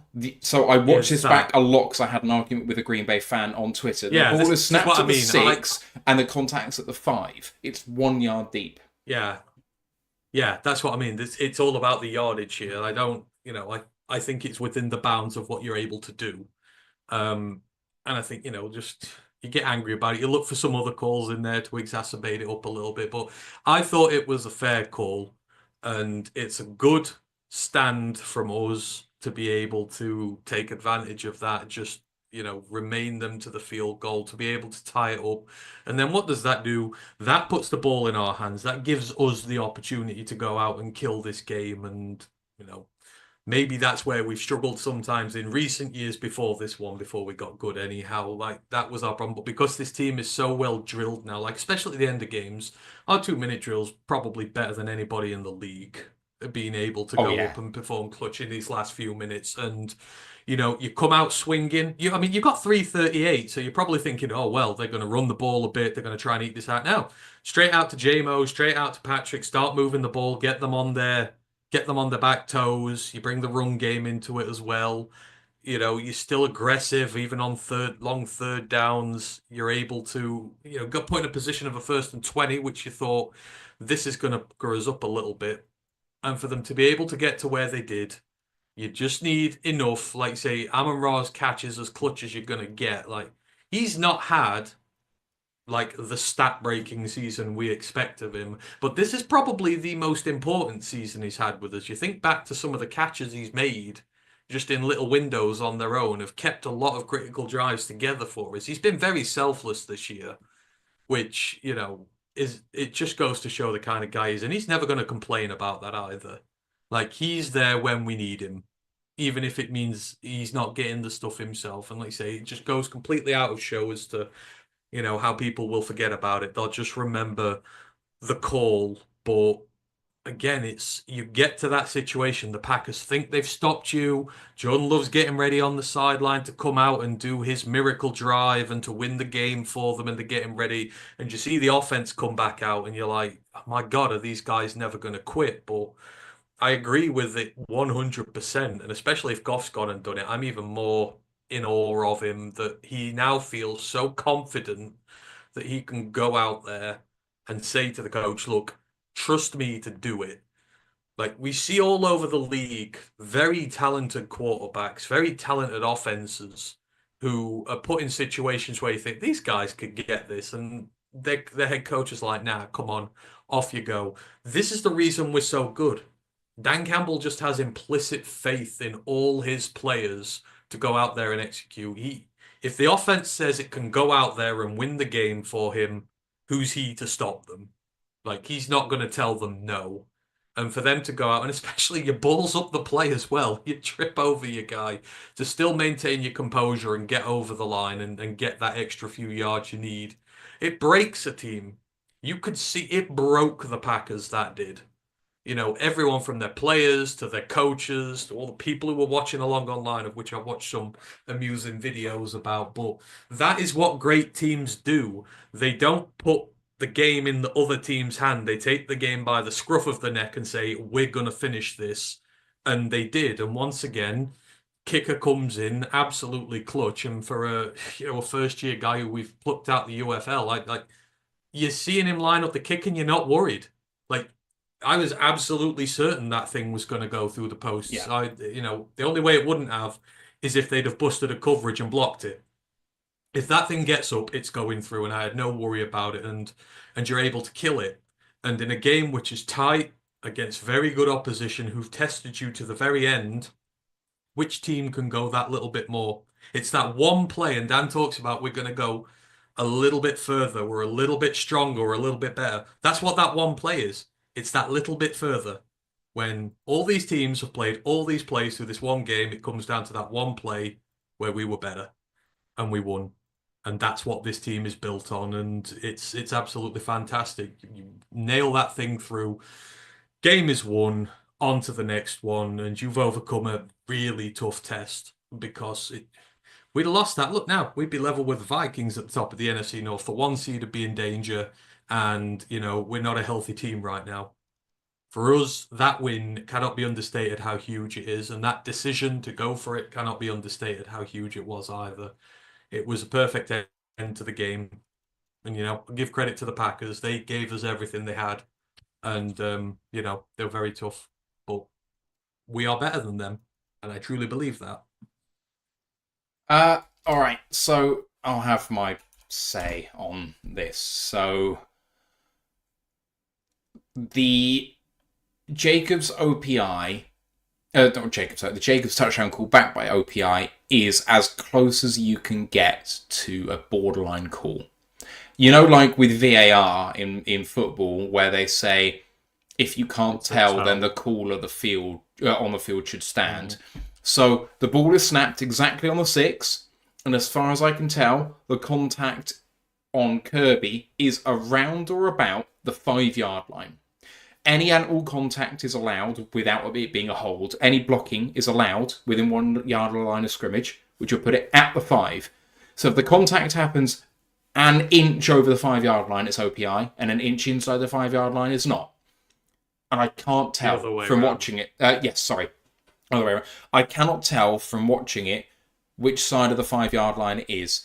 And it's such a big call to go one way or the other that if on the field they think it's OPI, I think you need to stand with it. And it's not a cop-out for me saying it. I literally can't. It comes down to where on the body the initial first contact happens. Because, like it or not, a player's body is longer than an inch. So where he hits him on his body is actually where the contact point is, which is probably where you throw the flag. I can't tell in those set of circumstances. So the thing is, if on the field they say it's not OPI because it's within 1 yard, I think you have to grit it and accept it. I do think the hit is potentially unnecessarily rough. Kirby's at full pelt trying to follow his man, and Watson sees him coming and lays him out. And I know that Green Bay fans have said he's tried to avoid him, But all I see is Watson tried to make himself a little bit skinnier, but actually drop his shoulder and then run into him, and he sends him absolutely flying. Like, Trying to chip him. Like I say, he's trying to just initiate just enough contact to disrupt, because all you've got to do is make Kirby lose a step. That's all you've got to do. You just want one step. So, and I've seen it a lot lately where it's been called. Like, you remember, what was the, doing it right? You remember the one J-Mo had, oh God, no, when was it now? He had one a couple of weeks back. Who are we going against? Who were the last few games? Chicago. Who was before Chicago? Before Chicago. Was that Jacksonville? Before Chicago. It was Jackson. It was Jackson. Before Chicago was the Colts. Oh, the Colts. But it was against the Jags, I think he did it. He ran across it and he made, the two defenders ran into one another because he just slid past the defender who's running across him, but they literally just brushed arms. And that's perfect way to do it because the guy tracking you then runs into his own guy and absolutely clears him out. Some guys, and you've seen it called recently, are just, like I say, they lean in a little bit just to cause a step, but not enough to be noticed by the refs to be called for it. And it feels like he's trying to do that. It's just like you said, just leans the shoulder in a tiny bit. All he wants is a tiny bit of contact just to pull Kirby round a bit, just make him lose half a yard. Unfortunately, when you go a bit too far at that speed, if you overcommit to it, you're gonna go flying. And like I say, the spot is questionable, but when you see someone go down like that, and the fact that he's leaning in as well initiates the contact further down the field. If you get what I'm saying, like you're leaning in the direction where you're putting yourself at risk. If he was stood up straight, like just running, head down, trying to get where he is, and they hit, probably not cool. But the fact that he's leaning into him, it shows intent, which probably takes it in his takes it away from his favor. But like you said, it's a 50-50. But I'm not gonna sit here and have other fans tell me that we're getting biased calls because the amount of crap we've taken over the years. In far more, we literally have broadcasters on air calling out how bad the refs are. Like, broadcasters don't do that. Broadcasters generally stay neutral on issues, and we've had them absolutely irate about calls that have gone against us in our way. It happens. And again, you shouldn't even be in that situation because you should have put us away already, and you didn't. So, it's fine margins, but at the end of the day, like I said, when you're going 4 for 5 on 4th downs, you could have stopped us multiple times. You could have turned us. The game could have been dead and buried by then if we'd not have got those 2 touchdowns. You've kind of only got yourself to blame if you're letting marginal calls get involved on it. Yeah, and I mean, even then, 2nd down and goal from the 16, you have to throw it away under pressure. And then, the Turner tackle is definitely a foul as well and should have had a flag throw, and that would have been a 1st down and goal from then.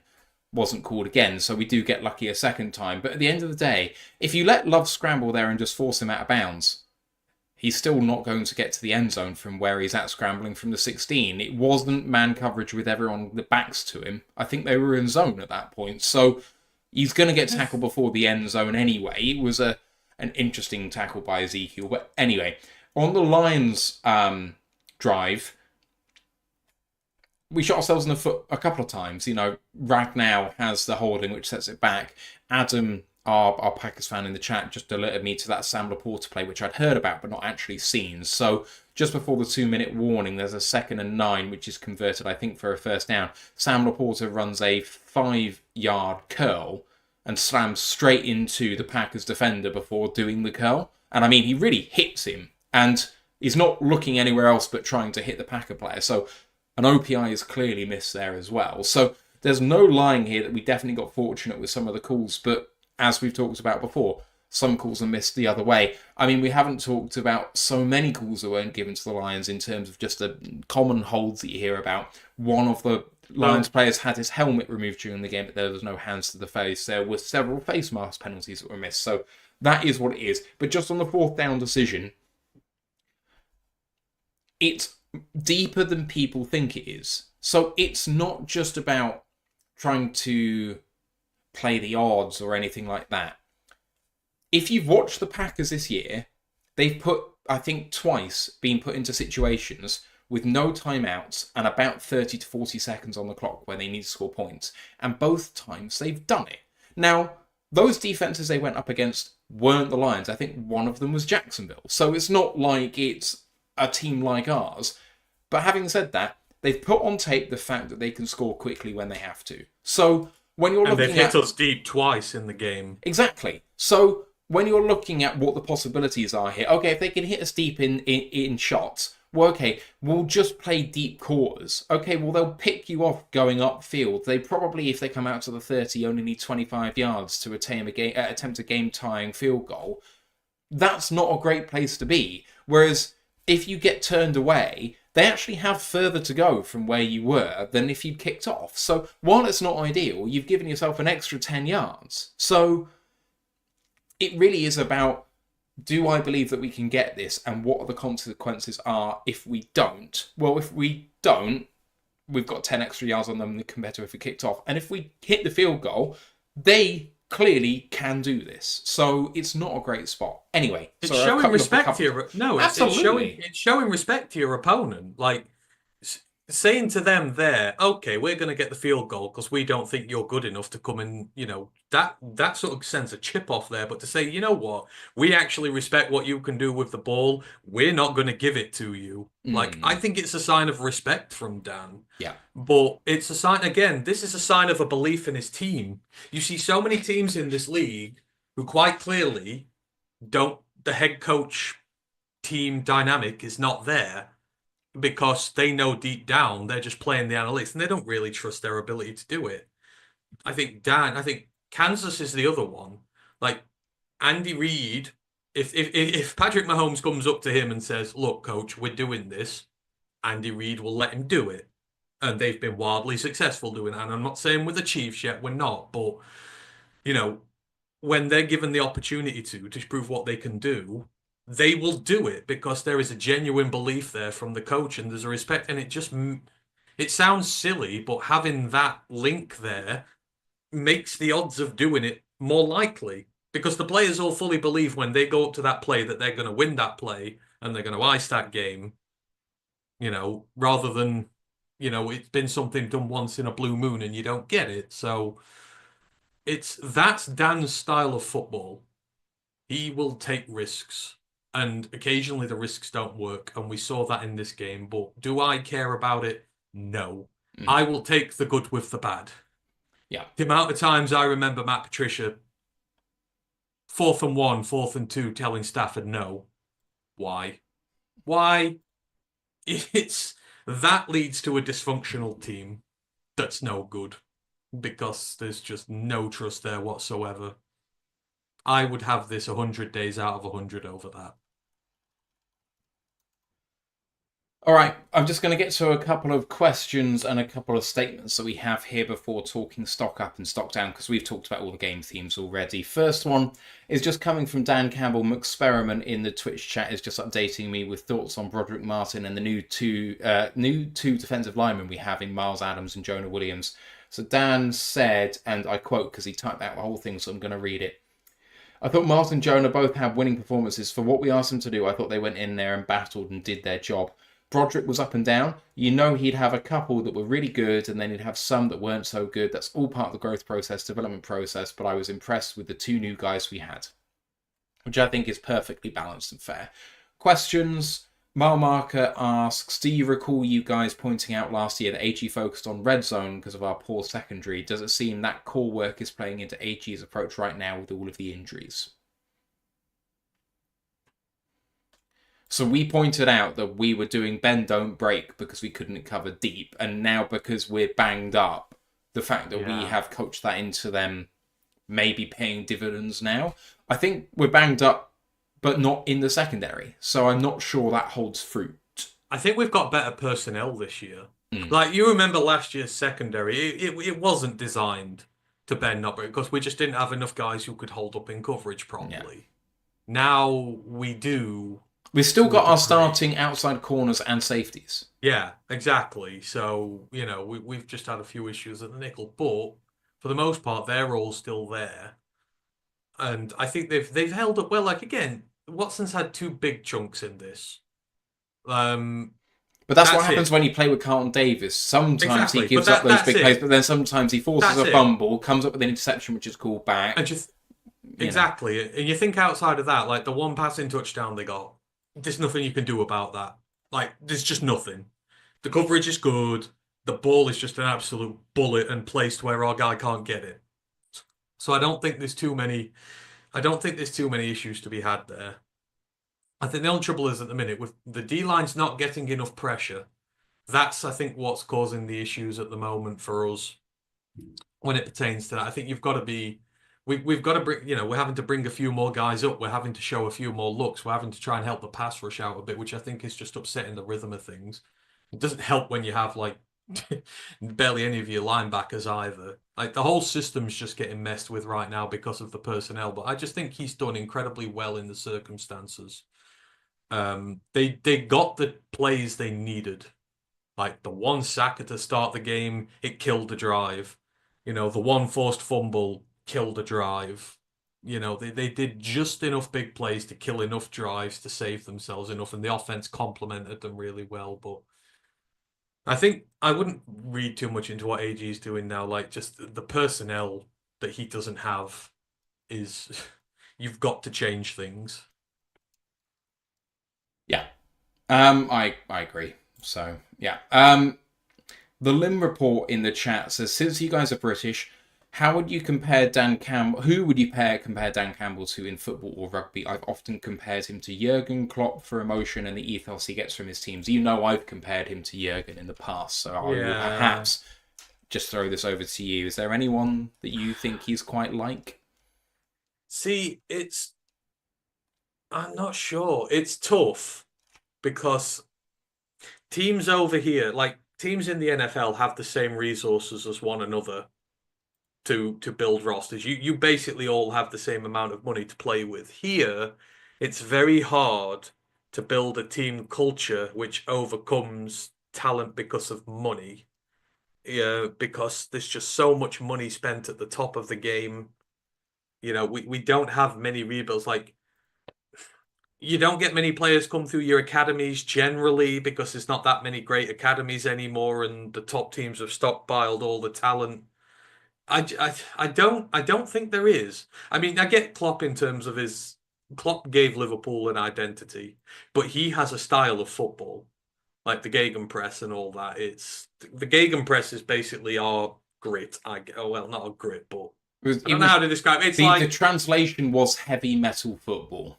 Yeah, it's been physically superior to your teams in fitness because and Fitness, stamina, and that's what Dan preaches. You've got to be fitter and stronger and tougher.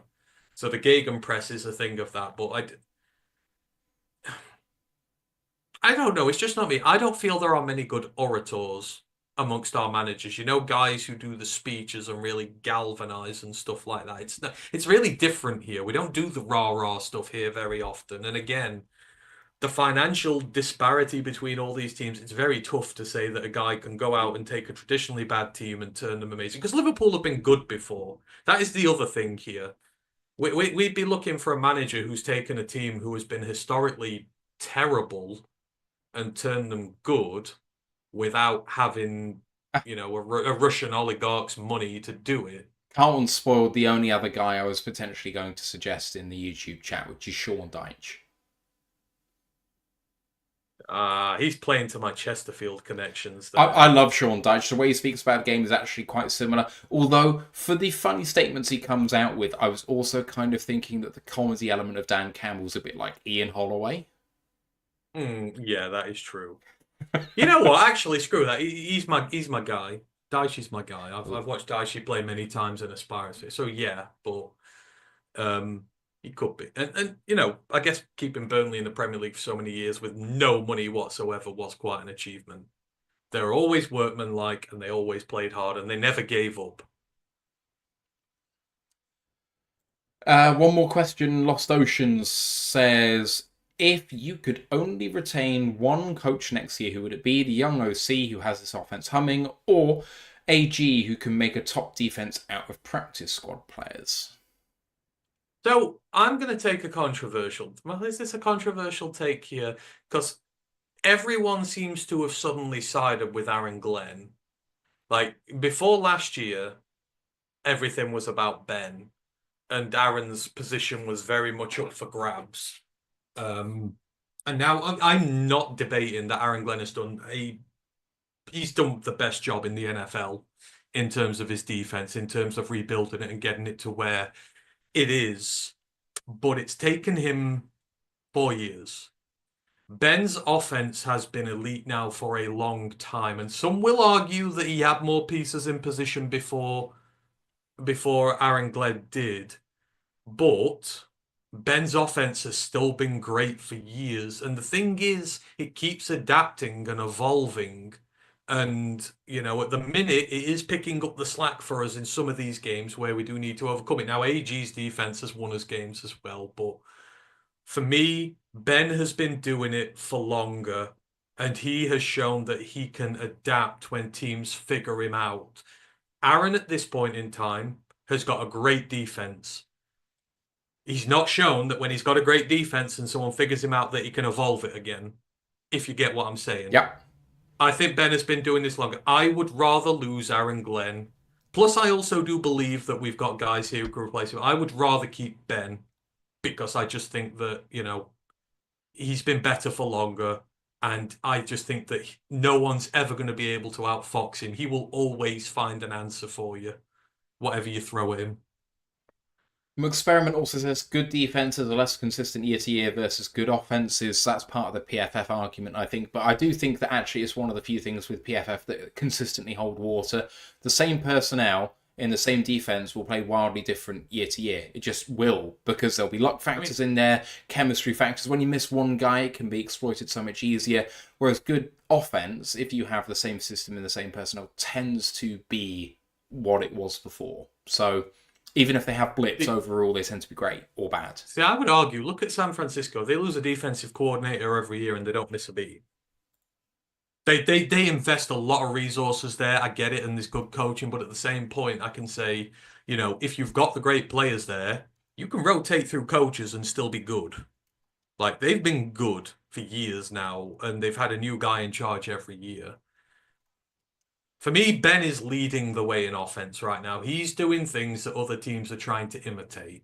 Well, you have a look at that fourth down play and how it was. Sorry, the fourth down play to win the game, i.e., to kill the clock, and the way that they use. So it was broken down by people on Twitter who are better at talking about it than me. But the way that they played on the toss play that was broken up earlier in the game, and they faked a look like a toss, which meant that the defenders took outside leverage, which loosened it up inside, in the way that they hid where the ball was a little bit, and also the fact that it was this the triple trap? Yeah. Yeah. So Baldinger's breakdown on it was fantastic, but the scheming is incredible, and the way that even when they're failing, they're using it to succeed later. Like exactly, he's playing really chess special. with he's playing chess with you. And again, he's been doing this for longer than AG has. And I'm not knocking AG. I'm just saying Ben is consistently finding ways, and he is always playing chess with you. Like you say, even when his offenses are not doing good or when plays are busted, they're factoring into the overall game plan there. Like, I have never seen a Lions offense this good in my life. I've seen good defenses before. I have never seen an offense this good. And I want to keep it that way. I want to keep this offense here for as long as possible. I suppose it's great we're having this argument. Once upon a time, we'd have been arguing about Bob Cooter and what's his face? Terrell Austin. Terrell Austin. Or Jim Barry. We'd have been having this conversation. We've got both of them can get in a car and drive out of Detroit, or we can lynch them out of a sling blade. No. Bob Cooter had a good couple of years before he went bad, and Terrell Austin had head coaching interviews with us. So I would park the brakes on that just a little bit. Pump the brakes, sorry. We would never have had this in-depth a discussion about it. No, it's true. We also had some other comparisons between football head coaches and soccer head coaches. So Adam Gilchrist said, would you say Belichick and Alex Ferguson are similar? Yes. Yes, I think that is the fair one, because Alex Ferguson, what was his teams? Fundamentally sound. Fundamentally Like, sound, Bill and also he was fairly quiet as a coach, publicly. He was, but even if you're a star player and you get out of line, he will bench your ass in a moment. Culture. He ran a culture. Yeah, he And ran it was a pretty culture. iron fist culture sort of thing. Yeah, I mean, plus he had famously, that... Roy Keane didn't get on with him, and David Beckham, and the hairdryer treatment, and whatever. It was all Yap Fergie. Stam, I think, have ended up going out of there acrimoniously, and like they're some of their best players they've had. No one's above the law. Everybody is answerable to him. It's him. It's his show. You see too many players who have influence over the head coach these days. I think that is a good. And plus, they just had the fearsome reputation. Mm-hmm. There was a reason they called it Fergie time at Old Trafford. No matter how deep into a game you could take them, they'd always win. And that feels like Brady and the Patriots. Absolutely. Exactly. Definitely. No matter how much you throw at the Patriots, you knew you were going to lose. So I think that's quite apt, really. And then I suggested one myself. So let's see what you think of it. Because it was about Green Bay coach Matt LaFleur. And I said that he was like Jose Mourinho. Jose Mourinho's won trophies.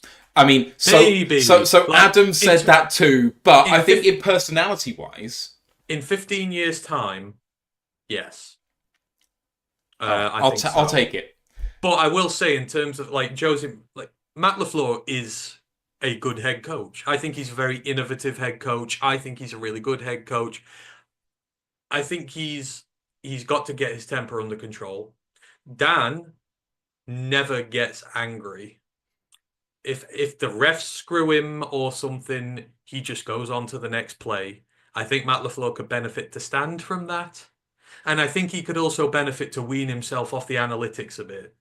I cannot remember in this, but I felt like the Packers punted in this game on one of their areas. I think they were at a 4th and 3 at midway or somewhere where I've been like, why are you going to let Jordan Love go for that?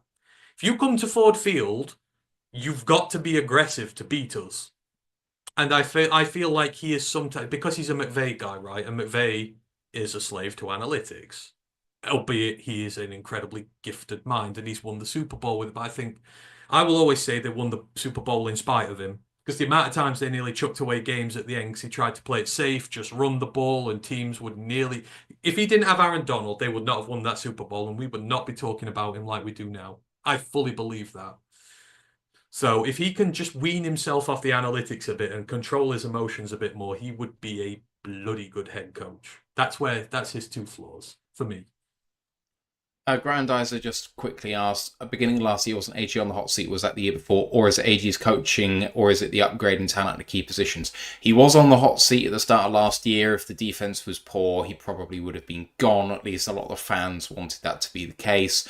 And in terms of the upgrade in talent, there's no doubt that the upgrade in talent has helped. But I do think clearly the coaching is elevating the talent beyond the sum of its parts, personally. I think AG's... Where he's not had the secondary he needs. That's always been his problem. Last year, we had a really good run defense last year, and we were great. But, you can stop the run, but we can't stop it getting thrown on us. This feels like the first year where he's had all the personnel he wants in the secondary, and that is now benefiting the rest of the team. But he is also doing a hell of a coaching job as well. That's not to take it away from him, but he has got the personnel he needs to run the system he wants. So it's a bit of both. Yeah. All right, let's do stock up, stock down, because we've done questions for a while. Who do you want to give a shout out to this week? I will give a shout out to Dan, first off and foremost, because we would not have won this game without Dan's cojones. Like, when the chips are down, you've got Green Bay coming at you relentlessly, turning the ball over, putting you behind at home. They did it to us last year. I feel like he learned from last year a bit, because if I remember rightly, he was a little more passive when they came to us. He was like, no, we're going for this. The only way we're going to win this game is by being aggressive, by putting points on the board, and ultimately it wins us the game. So I know this is usually a player's area, but I wanted to shout out Dan first for this. Like, we would not have won this with another coach, in my opinion.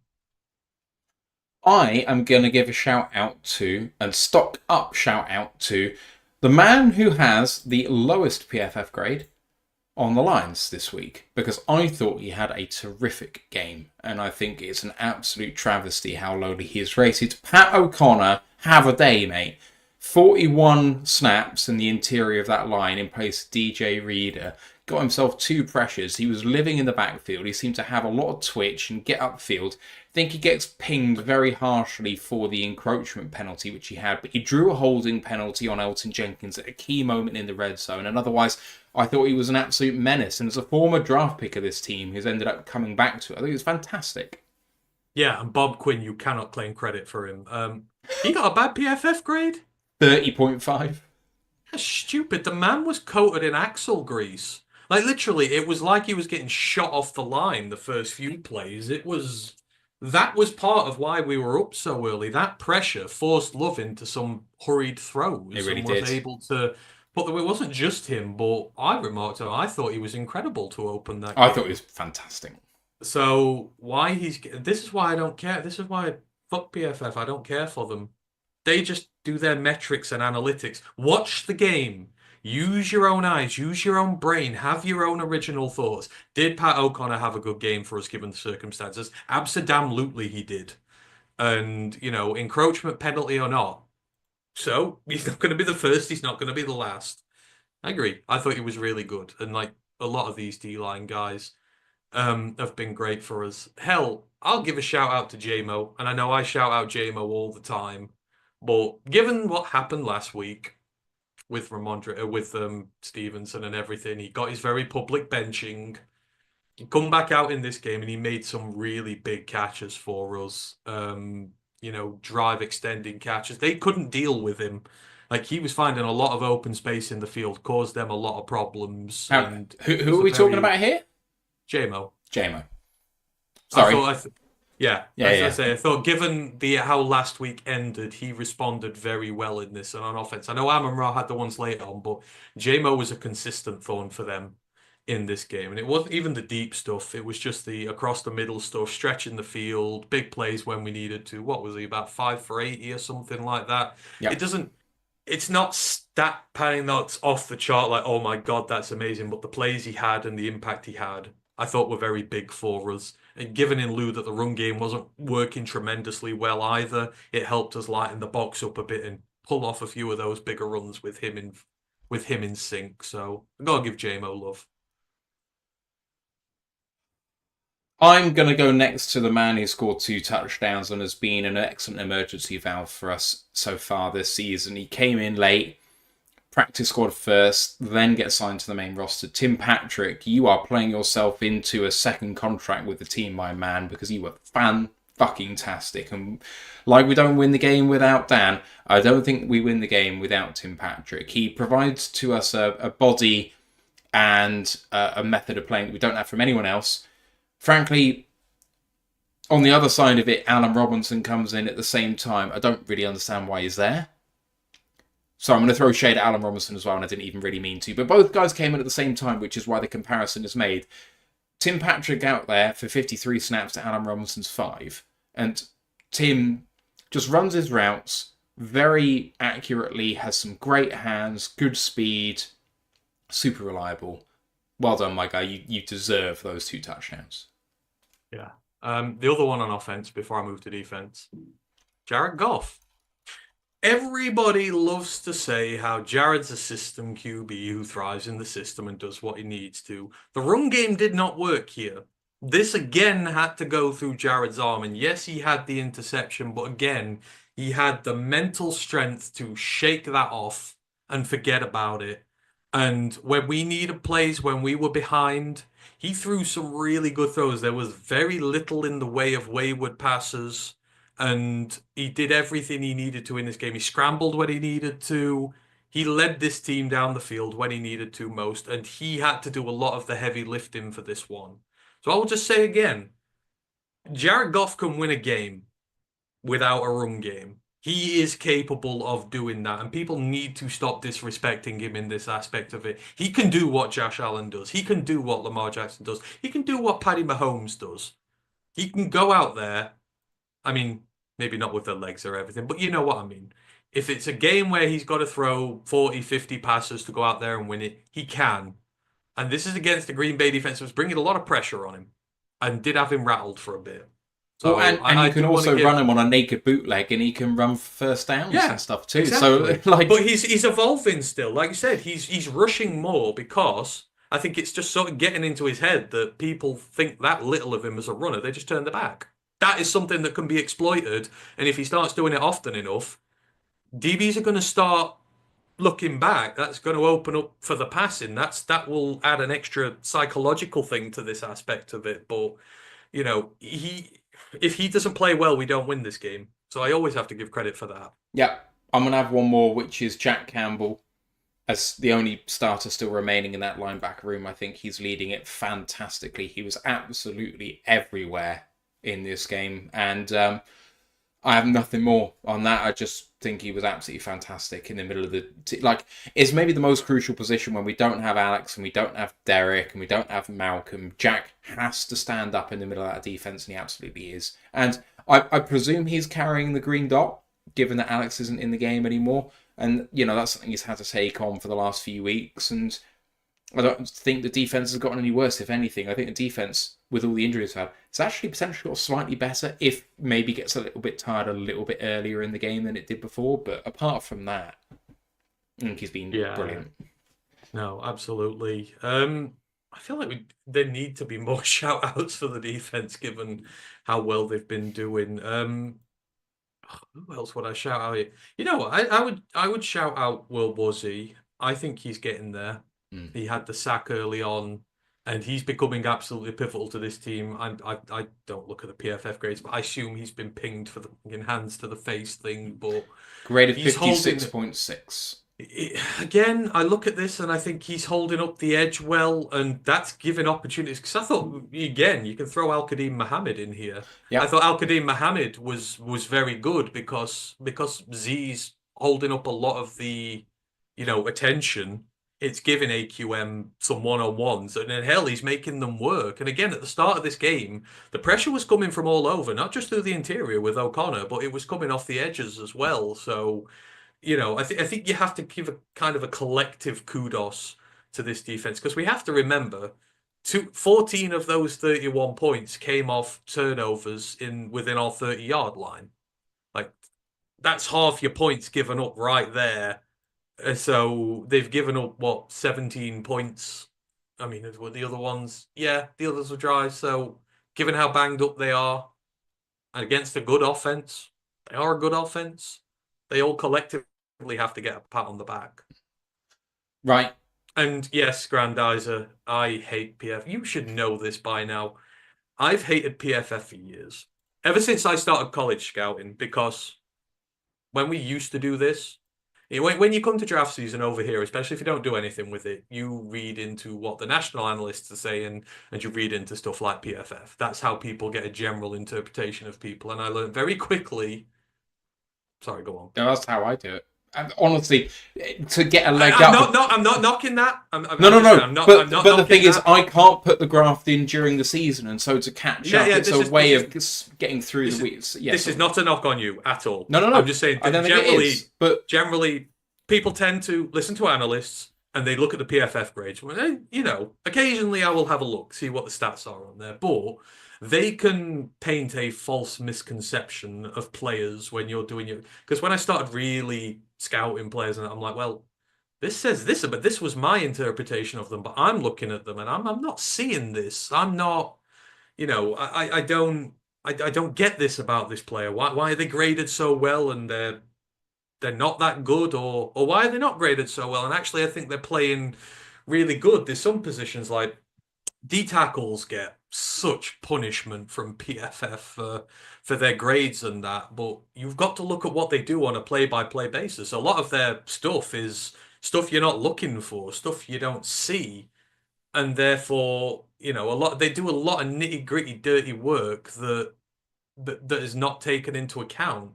So I loved Aleem so much when he came out. He didn't have fancy stats, but you watched him play at NC State, and it was like, my God, this guy is amazing. And because of all the work he puts into this team, his teammates fill their boots.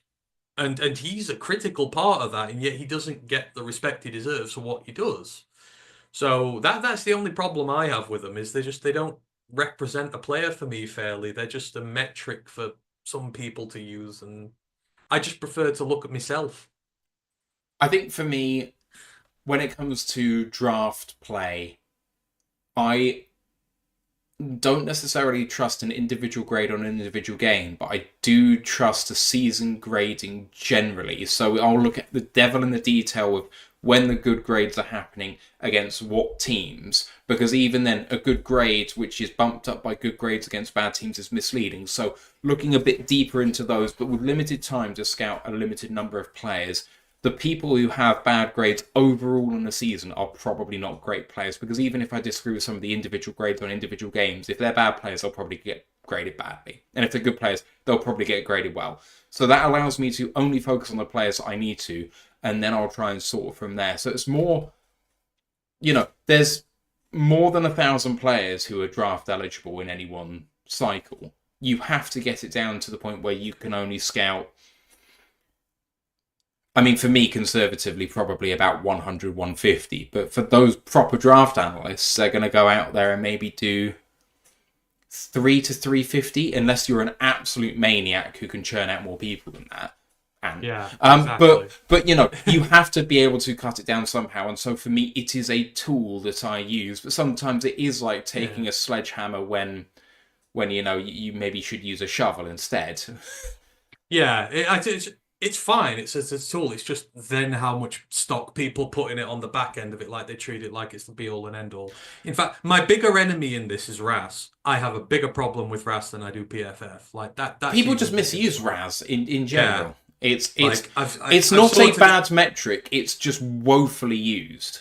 And it is, I think it's misvalued. Like people put just so much stock and buy like bad RAS score, no good. But the thing is, if you actually talk to the creator of it, and we had Kentley Platty on our show, I believe it's done with the best of intentions. But it's not even about the best of intentions. If you ask Kentley Platty, what is your metric valuable for? What positions is it most applicable to? He will flat out come out and say it's not that applicable to safeties, because they actually play in the open field. Instincts are far more important than speeds, blah, blah, blah, blah. Then Brian Branch happens. And it's like... Yeah. So he's aware of the limitations of it. He knows what it does. He also knows it's his metric. He's going to pump it up because he created it and people are going to buy into it. So he has no reason to kill the hype on it. It's a self-interest thing on a money side, but he knows what the drawbacks are with things, and he also knows where it's good. If you're having a look at productive edge rushers who have plenty of sacks and their RAS tends to be high, it's a bloody good combination most of the time. So, it's about where it's important. And then we get the athletic freaks who've done nothing in their life, whose stock is valued on what they could be in the NFL. Oh, yeah. And this is where they got... Because, actually, this is very apt because Shamar Stewart declared for the draft today, and everyone's going first-round draft pick, and I'm there going, bull, he's a first-round draft pick. He's 6'6", he's 290 pounds. Everyone goes, my God, in the NFL, that could be amazing. But he has been okay for Texas A&M. He's been all right. Is this the guy who has 1.5 sacks each year for the last 3 years? Yeah, and I'm not a stats guy. Like, I don't care about stats. I care about how good you are as a player. Like, for me, again, flashy stats, but, because some edge rushers are designed not to rush the passer. They are designed to stop the run. They are designed to be that guy. But you do have to have an innate ability to go out there and rush the passer as well. He's a first-round talent in terms of his physical attributes and what he could be in the NFL, not what he's done in college. And I will always prefer the guys who have earned it, who've been there and done it and have the technique and the skill. He has no pass rush arsenal. Everyone says he can move inside, outside, all over. But yeah, he's a jack of all trades, but he's not a specialist. I prefer specialists. I would just say... This is one I'm going to be arguing about a lot over in the coming... Oh, yeah, I bet. I can't wait to watch him and then have our debates on it. I mean, roll on the Super Bowl, hopefully we'll be in it, and then roll on draft season, because it's some of the most compelling and interesting stuff that we do. Oh, Brent's trying to start arguments now. Yeah. He's talking about DVOA. I'm not going to get involved in that. Like, I don't need to these either. guys love DVOA. I don't know anything about it to be able to. No, that's fair. Anyway, let's talk about. Oh, sorry. There was one question which was, do you want to give a shout out negatively for anyone this week on the Lions side? I have one. You've already burned him, Alan Robinson. No. It's not Robinson.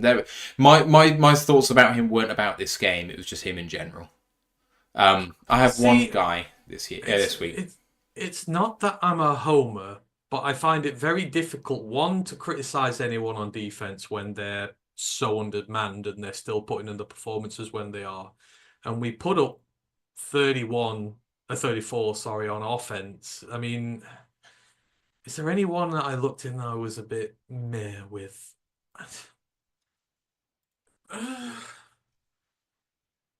I think it would be incredibly picky to say Frank. He had the one bad snap, and of course, running up the middle was tough. But so that's where I was going to go, was Frank. Unfortunately, see, and what I will fire back with is Kenny Clark is the best defensive tackle in the NFL for me. So he's the best. Yeah. No, but so he had down trouble in terms of run blocking against Frank, and fine against Kenny, and that's fine. My worry was the not Carl Brooks play, because that was the unblocked one. The other one, who's the other defensive tackle? Colby Wooden. That play, but then also down the stretch when we're driving to try and win the game, and Frank has the holding penalty, which was fairly clear to me. I saw some Lions fans say it wasn't a penalty, but I think it very clearly was. There were just a couple of isolated plays where, if you're struggling to run the ball because the best centre in the league can't make an impact on Kenny Clark, I mean, that's a wash. But the thing is, you're still not going to be... It's still not a good day for Frank. Then you have the TFL, which he gave up, and the holding penalty in a crucial spot. That could have killed the Lions' drive and sent us to overtime or worse. Yeah. I do take his level. I do take who he's up against into account. Oh, yeah, absolutely. But it wasn't his best. It is. No, it wasn't. But I will give Frank a lot of passes given what he's played through for us. Absolutely. He deserves all of the leeway. Yeah. I do a rare shout out as well, and I'll give a shout out to the Packers. Like what they've done with Rashid Walker at left tackle. I thought he actually looked pretty good at the 7th round pick, protecting your blind side. Like, I know their centre had problems on the day. I know Tom got blasted for one, but I thought he had a very good day. I thought we might be able to pick on him. Like, who was it last year? Braxton Jones for the Bears. He was the 7th round pick that played well last year, and everyone thought, oh yeah, he's going to be a lot going forward. And then he's looked like a 7th round pick this year. He's been bad. Rashid Walker is somehow still looking like a damn good left tackle in the NFL, and I thought he dealt his side of the line very well. So I'll give him that. The only one negative on the touchdown pass to the first one to Tucker Kraft, he was holding and it didn't get called, and it was egregious. But I digress. So the only thing was Zach Tom was giving up the sack on the first play, and then otherwise I thought it was great. And yeah, that was the only negative play for Zach all day. And then, we didn't shout out our special teams either, did we? Got to give the special teams. Why? I'm talking punting. I thought punting was good. I thought the kicking was good. Snapping was excellent. Are you going to sit there and say Hogan Hatton did not have a good game? Yeah, I am. He didn't have a good day. Unfortunately. Some of the so this should be in your negatives then. Let's hear about it. But it's about the second or third game in a row, which is a bit worrying. But the snapping was poor. So Jake Bates has been much better last month at kicking than he has been previously. And in the last few games, Jake Bates has started to slice things again. And the problem has been the lack of consistency in field goal snaps. Fox has had to do a lot more work holding the ball. What? Scott Daly all over again. He's going to chase him off the team. This is just terrible. Oh, I hate you. Right. Let's. Yeah, you know what? Okay, let's stop this now then. Yeah, right. Let's get. Lions UK is dissolving. We're falling out over long snappers. LSU, baby. At least Right. you're known for something. Yeah, well, you gotta it's be known not the for that. best thing to be known for, but never mind. Fine. Who else is? You've got no imitators. No, true. That's for a good reason. Let's go through the rest of the weekend slate, and starting off with the shit off. Jags beat Titans 10-6 after being 6-0 down into the fourth quarter, and what a horrible fucking game. Sorry, which game we're talking about? Jags Titans 10-6. Jags scored 10 in the fourth quarter after being down 6-0 into the fourth quarter. It's ugly, isn't it? Like this was sad. This was like watching a preseason game. It may as well have been a preseason game for the pair of them because they're both done this year. They've got no legitimate aspirations left, either of them, this season. The only thing this did was ruin your bet the Jags are going to get the #1 overall pick. So it's like nothing good came out of this game really whatsoever. It was poor quarterback play. It was Mac Jones versus Will Levis, and it showed.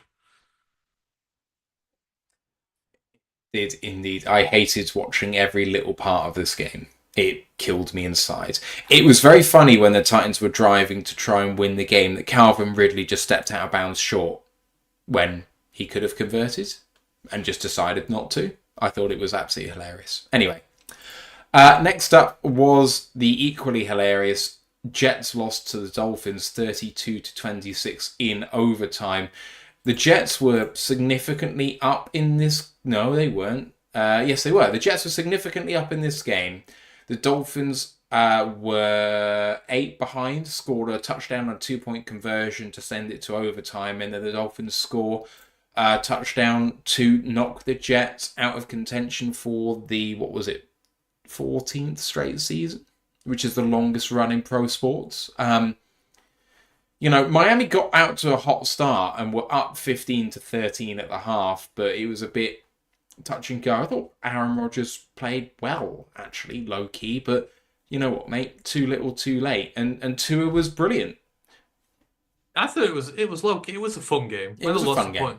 When lots of points scored, but you can kind of tell what kind of game it was. So you had 90 pass attempts and like 25 rushing attempts. Like neither team could run the ball, so they were just lobbing it out at one another. And yeah, the Jets are just a mess right now. Like they need to hit hard reset again, which is a shame for them. I don't think this win does anything. I know Grandize is in here. If you're a Dolphins fan, you don't feel happy after that, right? Yes, you won, but you're not feeling like your team's grown their expectations for the year. You're going to struggle to make the wild card. You're probably going to miss out on the playoffs altogether and extend the longest streak without a playoff win in the NFL. I don't know. Something just doesn't look right about them at the minute. They can't run the ball well. I think the line's had a few injuries on it. They finally started targeting Jalen Waddle, which was nice, but my fantasy season ended weeks ago, so screw you still for not targeting him. It's crazy, but it's a good win for them in division, but they're not going to the playoffs. I don't think it really moves the needle for them at all. You don't think the Dolphins are going to the playoffs? Well, they're 6-7 now? 5-7? 6-7. I don't think they're that good a team. So I know they've got playmakers on there, but that defense is just not good, man. It's not good. So seeds 5 through 7 are all 8-5, and they're 2 games back with 4 to play. And I mean, they've only just got back on the winning streak after losing last week.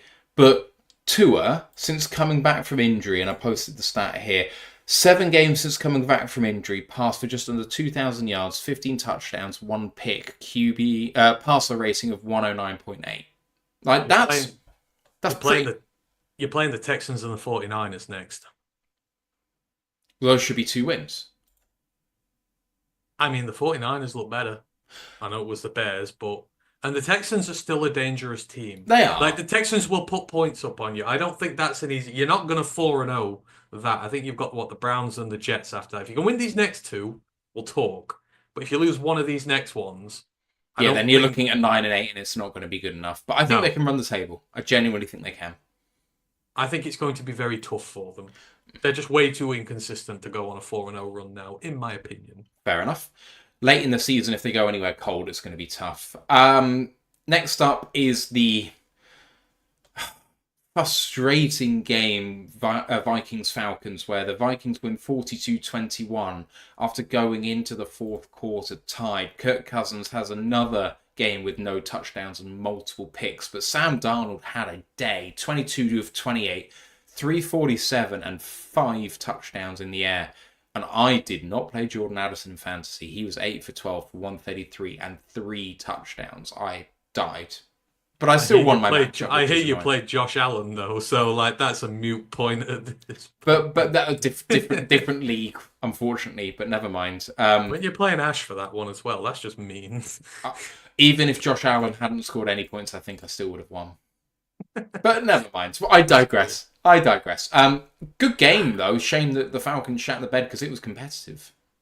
Kirk's just proven to be what he is. Kirk is an average league quarterback, and that is it. And he's lost his. I think the injury has killed him. He looks like an immobile oil tanker now. He just can't run. The passing's not as accurate as he used to be. He used to be known for not throwing that many picks either. Like he was quite safe with the ball, especially when playing us. It was very difficult, but that's creeping into his game now. I think he's done after this year.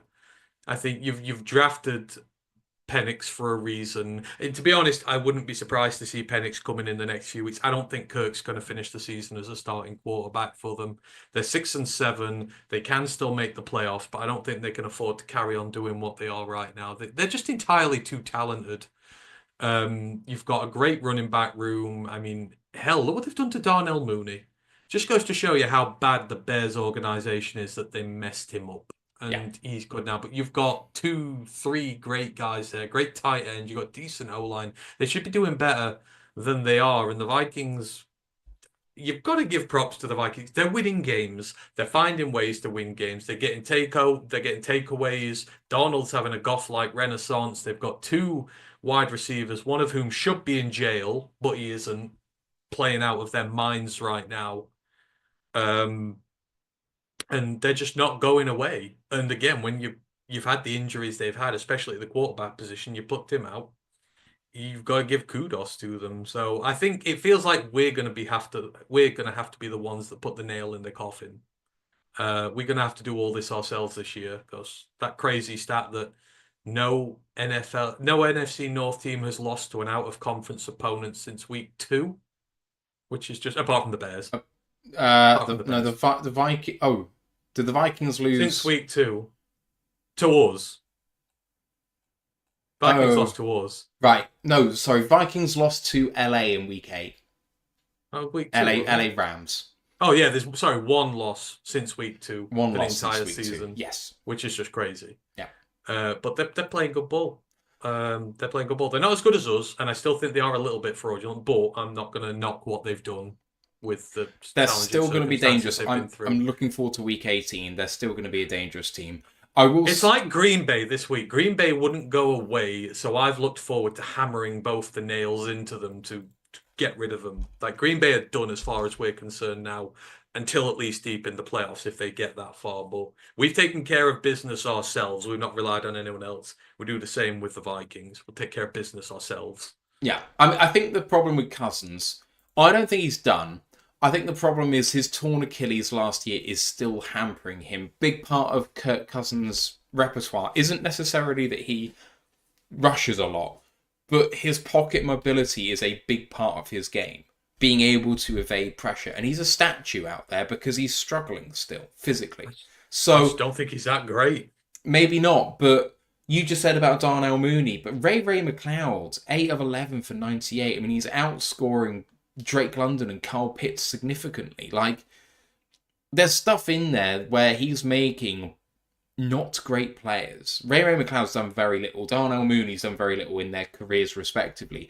Kirk is making players of them. It's not necessarily that he's lost a step in terms of his arm for me. I think he's lost a step in terms of his legs, and I think it's really hurting him. So if you give him another season, I think next season he'll be fine. And the thing is, if they do bench him and they go to their shiny new first-round quarterback, and Kirk Cousins is on the market next season, I think there'll be a team who chucks someone a 7th-round pick for him, chuck the Falcons a 7th-round pick for him, and they'll pick up a good quarterback. I mean, the thing is, they're always playing from behind. They've not passed 21 points in the last 4 games. That offense just is not scoring points, and the personnel you've got in there, it comes down to your quarterback. Like the personnel are doing well, but I think a lot of these yards are garbage yards when they're chasing from behind and they're trying to rescue games. Like the damage is done beforehand. Yeah. Yeah. So That's fair. that's I put Penix in now. I would give him the option because he's a dual threat as well. So you can unleash that, and he's used to playing in a spread offense, throwing the ball around everywhere at loads of different targets. You may as well, because Kirk, just like I say, Kirk doesn't look right. So why are you keeping a QB in there who doesn't look right? Yeah, it's fair. Right, moving When on. you're on a four Sorry. game losing streak as well, or 5, whatever it is now, but you've lost your last 4 at least. So It's not ideal. change it. Next up is Saints at Giants. I described the previous game as a shit off. Well, this was an awful game. Saints run out 14-11 victors in the Meadowlands, and it only ended that way because the Saints blocked a game-tying field goal late. It was a rough game. I mean, the Giants were down 14-3 in the fourth quarter, scored 8 points to get it within 3. I mean, it was a shameful game with no offense whatsoever. Derek Carr goes down for the season, I think, after a major injury to his non-throwing hand. Big hit, kind of comes down on it head first. It was a bit rough. Drew Lock looked shit. Tyrone Tracy was bottled up on the ground. So was Alvin Kamara. There just wasn't a lot of anything going on. I mean, bright spots. Malik Neighbours looked good after only just being cleared for the game as a game time decision. Daniel Bellinger's back from injury and kind of looked okay.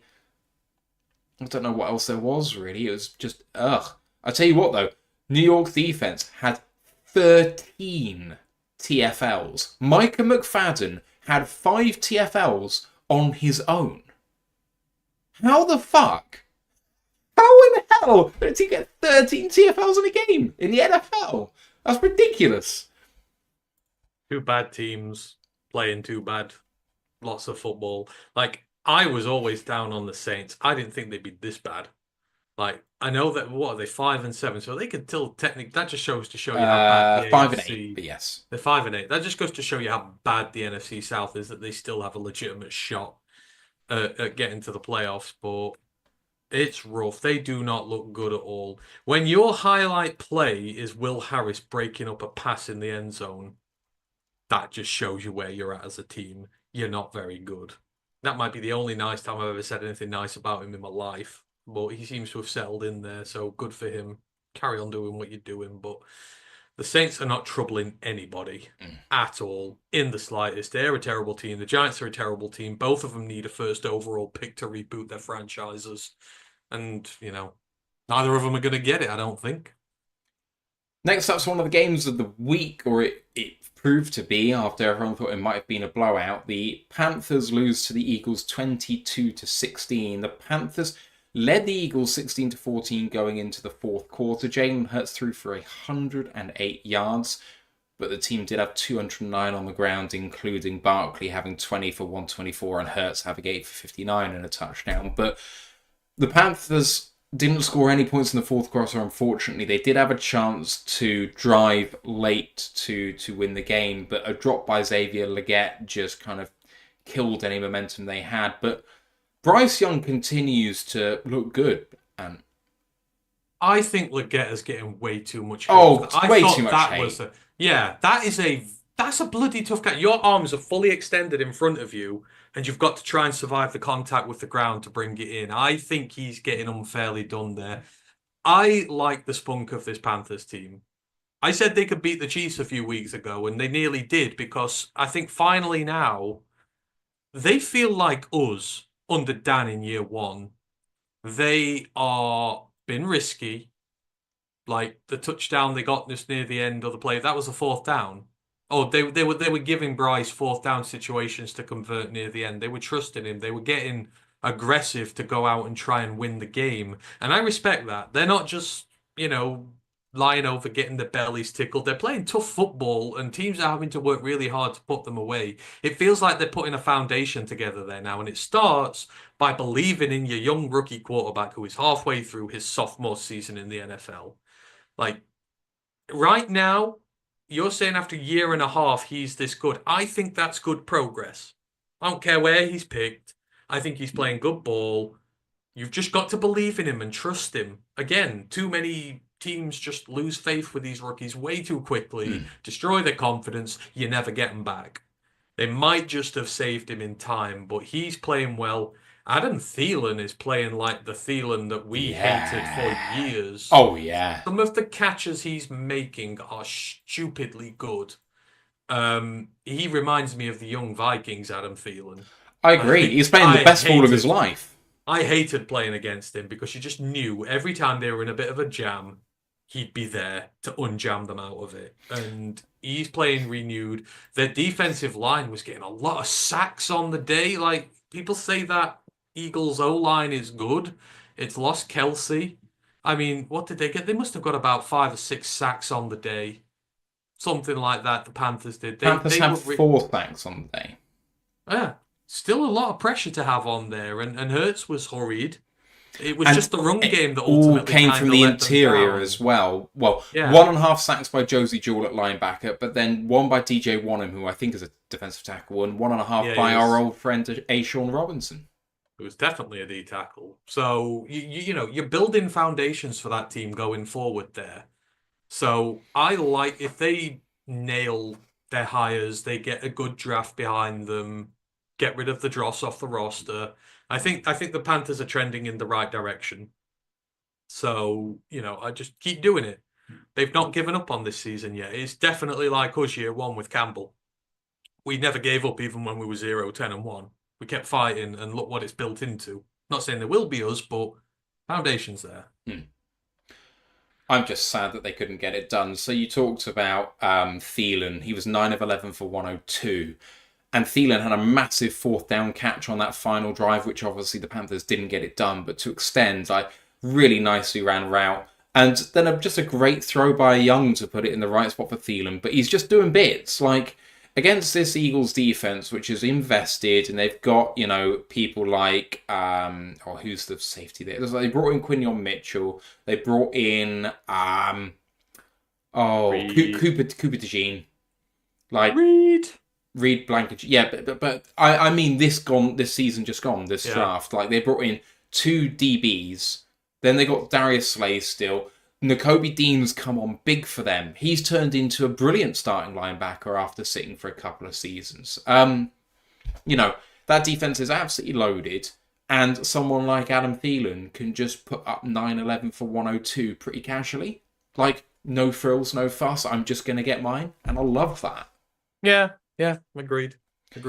Next game, Browns at Steelers. Steelers win 27-14. They ran away from it in the middle half. They were down 7-3 after the first quarter and then scored 24 unanswered points in the middle half of the game.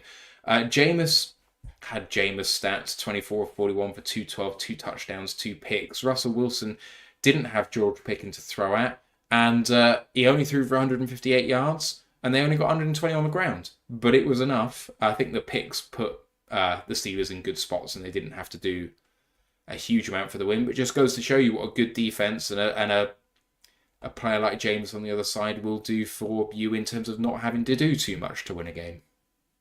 Well, the Steelers are just a very good football team, and people are still sleeping on them. Don't believe it. See, you look at the schedule, it's fucking brutal. It is the Eagles, the Ravens, the Chiefs, and the Bengals. Oh, they'll go 4-0, and you'll be like, they're going to win it all. We're going to play them in the Super Bowl. How are you going to feel, Ant, if we play them in the Super Bowl? You'll have to pick the Steelers just to be consistent. No, I won't. Steelers are my second team right now. Oh, Lions will always be number 1. I'm sorry. I have not. You know. No, you said this. You said the Saints were a really good team at the start of the season, and now you're. I said it after they were 2-0. Yeah, I didn't say it in pre-season. Stuck with them through the good times, left with them in the bad times. I've stuck with the Steelers, and you know, I'm through good, for bad or for worse, I'm still here when they're good. So Oh, so you're yeah, also a really big Jags fan. You think they're a good team as well, then? I admitted I was wrong with that. I'm human. I'm human, right? We're wrong. All right. Next But game up was the weirdest game of the week. The Tampa Bay Buccaneers beat the Raiders 28-13. But this was a very competitive game down the stretch. The Raiders were only down 14-10 into the midway through the fourth quarter. It was a one possession game. So Baker Mayfield had an odd stat line for him: 18 of 29 for 295, 3 touchdowns. But 2 picks kept the Raiders in this game, including a really woeful throw. I don't know what he was playing at.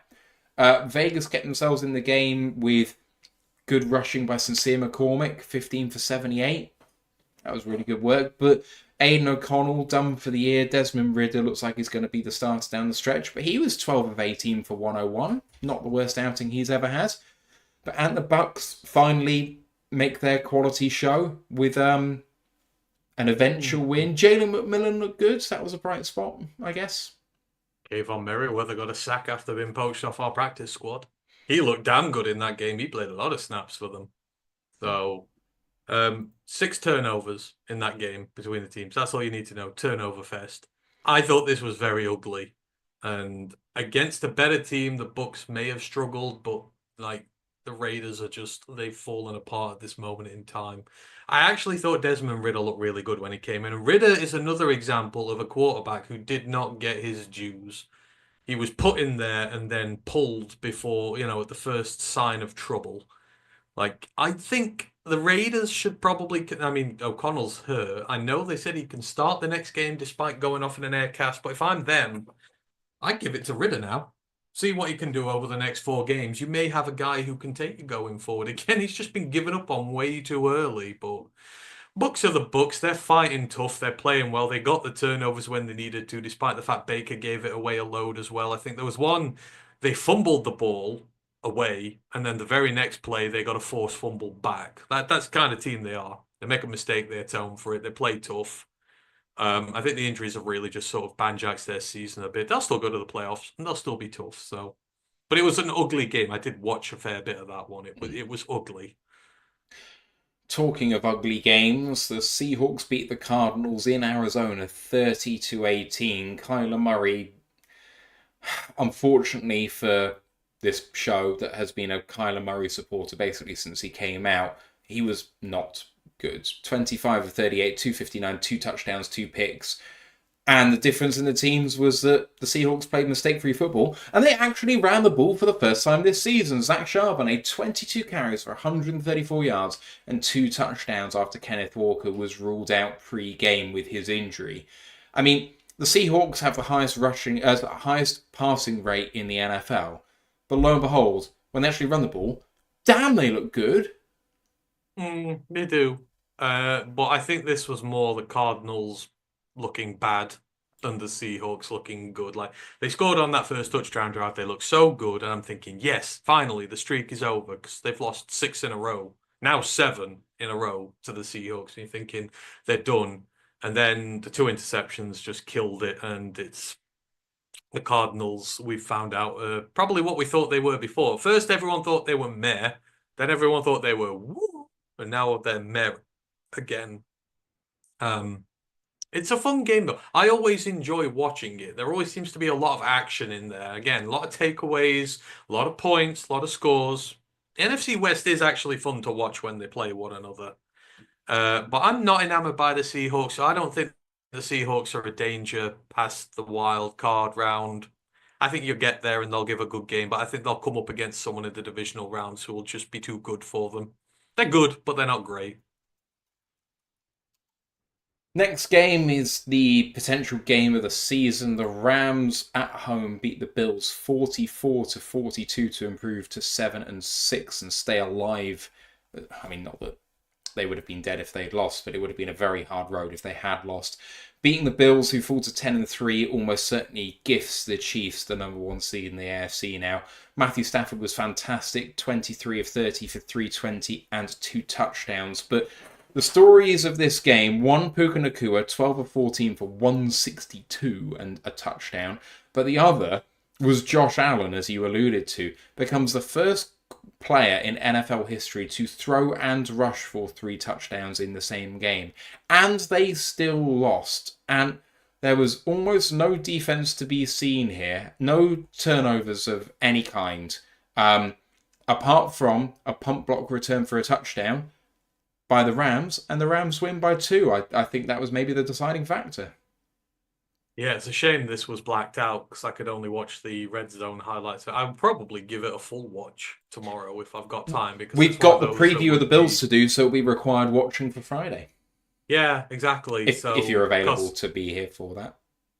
I'm working Friday night. Maybe it depends. We'll do it later. I'll try and be there for it. Where was I? I will go back. I will go back and give this required watching. But this was Staff at his best, because if Staff is at Detroit, Staff does not get the respect that the rest of these guys do. Like Josh Allen, Patrick Mahomes, he doesn't get that level of respect. He out-jeweled Josh Allen here for me. Josh Allen had a really good game, but Staff was clutch when he needed to be clutch, and just some of the throws were just absolutely unreal. If that was prime Staff, back to how we know him, love him, and for the Bills, the Bills have been much better this year than anticipated because they've ran the ball better. Like anyone who watches this pod for years, when we've talked about the other teams, I've always complained about the Bills' ability to rush the football. Like they've always been a one-dimensional team because it's always on Josh Allen's arm, and inevitably, eventually, it breaks down, and he's not able to win it for them. This was a game where it all went back on him again. I know he had 3 rushing touchdowns, but James Cook had 6 carries for 20 yards. That's it. And you're requiring him to make all these plays. You're putting it back on him again. This is why you lose these close games. Time of possession, just because you're running the ball. The Bills score quick, and that's good, but it's also bad because it keeps your defense out there longer. And you say the Rams were running the ball better, a bit more methodical. We're able to gas the Bills' defense out a bit more. And ultimately, that's kind of just what wins them the game, because to get the lead at the end and the crazy decision from McDermott to burn that timeout. You're at the 1 yard line with 1:06 left and 3 timeouts left. What would possess you to try a quarterback sneak? Because that's the one that takes them. You can't just reset your line of scrimmage because everyone's piled on top of one another. You've got to burn your timeout, which means you've got to squib kick it. You've literally got 4 attempts to pass it in the end zone from there. You're not trusting Josh Allen to do that, to keep your timeouts. For me, that's egregious game management, and that maybe is something we can exploit next week. Their defense, we have an offense that can have 40 minutes of possession in that game. Keep Josh Allen sat on the bench. And if you're able to manipulate them, if you're able to put them in 4th down situations where we're not going to go for it, you can win. But I thought it was egregious from McDermott at the end. It was terrible, terrible game management. It was a really, really weird game. So to your point, the Rams had the ball for 38 minutes. The Bills had it for 21 and a half. That's what we need to do. That's absolutely crazy. But the Bills were 8.2 yards per play versus the LA Rams 6.3. The Rams converted 11 of 15 on 3rd down. The Bills totally abandoned the run when they were going behind, which meant that you knew that Josh Allen was going to be passing the ball. But the Rams didn't get a sack in the entire game, despite the fact that they threw it so often. It's a really weird set of circumstances, because when you can tee off on a quarterback, you can throw pressure at them, you tend to get sacks naturally through that process. And they didn't. It's one of the weirder games I've ever seen. The Buffalo defense also didn't get a sack in the game. So just odd game. There was the weird stat, wasn't there, that there were no sacks and no technically turnovers. I guess is the block class as a turnover? No, because as soon no. Yeah, so no sacks and no turnovers in like an 80-odd point game. It's just crazy. Absolutely crazy. But yeah, there we go. Anyway, worth a full watch, and we'll report back on Friday. But you're right, yeah. The fact that they couldn't sack him even though they knew he was coming, that worries me a little bit. Allen's just the best quarterback in the league. He is. He's playing like it. I won't hear a word against him. Anyway. Uh, Not biased at all. You've been saying this for 4 years, so that's fine. I am at least consistent. I don't just jump on a I don't just jump on a bandwagon and abandon it for the people I really care about. Oh, I don't know. You were quiet on the Bills at the start of this year. You joined me at the start of this year. I did say I thought not liking the Bills, but I didn't say I thought Josh Allen was going to take a step back. I thought the team wasn't good enough to support him, which is the Jared Goff argument. So I still think I've been consistent. But anyway, I've never been a Bills fan. I'm just a Josh Allen fan. Next up is the funniest game of the week. The 49ers beat the arse off the Bears 38-13, including a Chicago Bears team that had 2 total yards of offense at the end of the first half. Brock Purdy, 20 of 25 for 325 and 2 touchdowns. Yes, that's 16.25 yards per catch.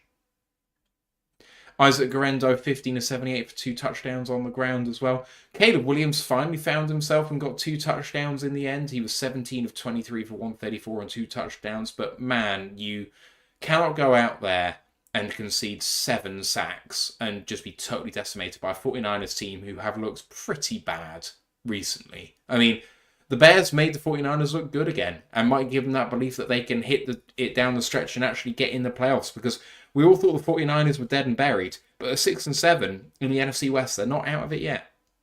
Yeah, someone put it in the chat. You don't want to play the 49ers right now. And I agree, because on the day, they've still got the playmakers to absolutely eviscerate you. And this was in a game, and I know this because he's in my fantasy team, where Deebo Samuel did call. And they had all these points and all these yards, and they didn't use him. They used Jawan Jennings instead. But they were clinical. Like I said, Brock started off like 10 of 10 for 120 yards. That's not the Bears defense we know, right? Because that is relatively healthy, if I remember. I think they've got a few injuries at D tackle. Jaquan Brisker is the only other one I can think of. And then, yeah, you're relatively healthy there, and that has been the staple. But San Francisco destroyed them from the off. It's not like they held out for 40 minutes and then buckled. They hit them right from the word go. And all it took was a couple of Bears drives to stall, and then all of a sudden you're staring down the barrel of a 3-score deficit, and you're 24-0 down, and there's just... You get a head coach boon, right? If you get an interim head coach, you get a boon, usually. You look a bit better. They look the most disinterested they'd ever been in their lives, and this is where we talk about culture. Talent. Do the Bears have talent on that team? Yes. They do have talent on that team. But why were we so adamant that they are not even close to being in the same tier as us in the NFC North, and why we so easily pushed aside their, rhetoric during the summer? They've no culture there at all. They've built from the outside in. They've spent on loads of high-priced free agents who are quite clearly down in tools and can't be arsed anymore. All their players have spent all week slagging off Matt Eberflus, going on talk shows and all this sort of stuff, saying he's the problem. Well, it very much looked like you guys were the problem in this one. No one cared. I think that's the easiest way. Not one of them went out there and cared. They came up against the San Francisco team that was licking its wounds, and they rolled over and had their tummies tickled. And I will say, as much as I dislike them, and Caleb Williams is the enemy, when you are 25 points down with 5 minutes to go in the game, why in God's green name are you sending that poor young guy out there to get absolutely murdered? He took 2 brutal sacks on that drive. One, he got bent in half. The other, he had about 3 guys crush him. That's where you talk about culture. That is someone who's trying to save their own skin by keeping him in the game and hoping they get some scores and make this thing look competitive. That is putting your own individual employment over the well-being and health and safety of your players. They'd already sacked him 5 times, and he was just under pressure all the time. Why is he in the game? Yeah. Why are you sending him out there? What's that, 60... He's nearing 60 sacks on the season now. You're going to break him. Whoever comes in next year is going to get a partially broken quarterback if they carry on. It's negligence, and it just goes to show what an inept, shitty organization the Bears are. They don't care about their players. The players don't care about the team, and they look like a team that's just given up already and is on its way to Carbo. Like, it's been a mess for them. When they said they were going to compete with us, they are 2, maybe 3 tiers below us, and it's not even close. Their GM should be fired and they should start again. I'm just trying to check where he stands in terms of sacks suffered compared to other rookie quarterbacks in NFL history. So give me a second. I'm pretty sure Drake May not Drake May. Who was the other one? Sam Howell got absolutely wasted in his first year with the Commanders. He was, but he wasn't close to Bryce. Bryce is second all time, and he had 62. The leader, according to StatMuse, is David Carr with the Raiders. Raiders? No, David Carr. Where did he go? I can't remember where David Carr went. Texans. David Carr was Texans, wasn't he? David Carr 76 sacks in the 2002 season. Yeah, that's like been one of those records they famously say won't be able to be broken. But it looks like it's going to be close. I mean, it's like the punting, isn't it? They've punted 63 times this season now. We have 39 by comparison. Like, and he told the punter he was never going to punt there. Pretty sure it's nearly the highest in the league out of them all. But I do feel sorry for the kid. Like, even though Packers fans, like Packers players, Vikings players, Minnesota players, you want to see them do well. There are a lot of draft picks, especially on the Packers. I love a lot of the picks the draft picks the Packers have made. More competitive players makes for a more competitive product and makes for a better level of competition. You want to see these guys succeed.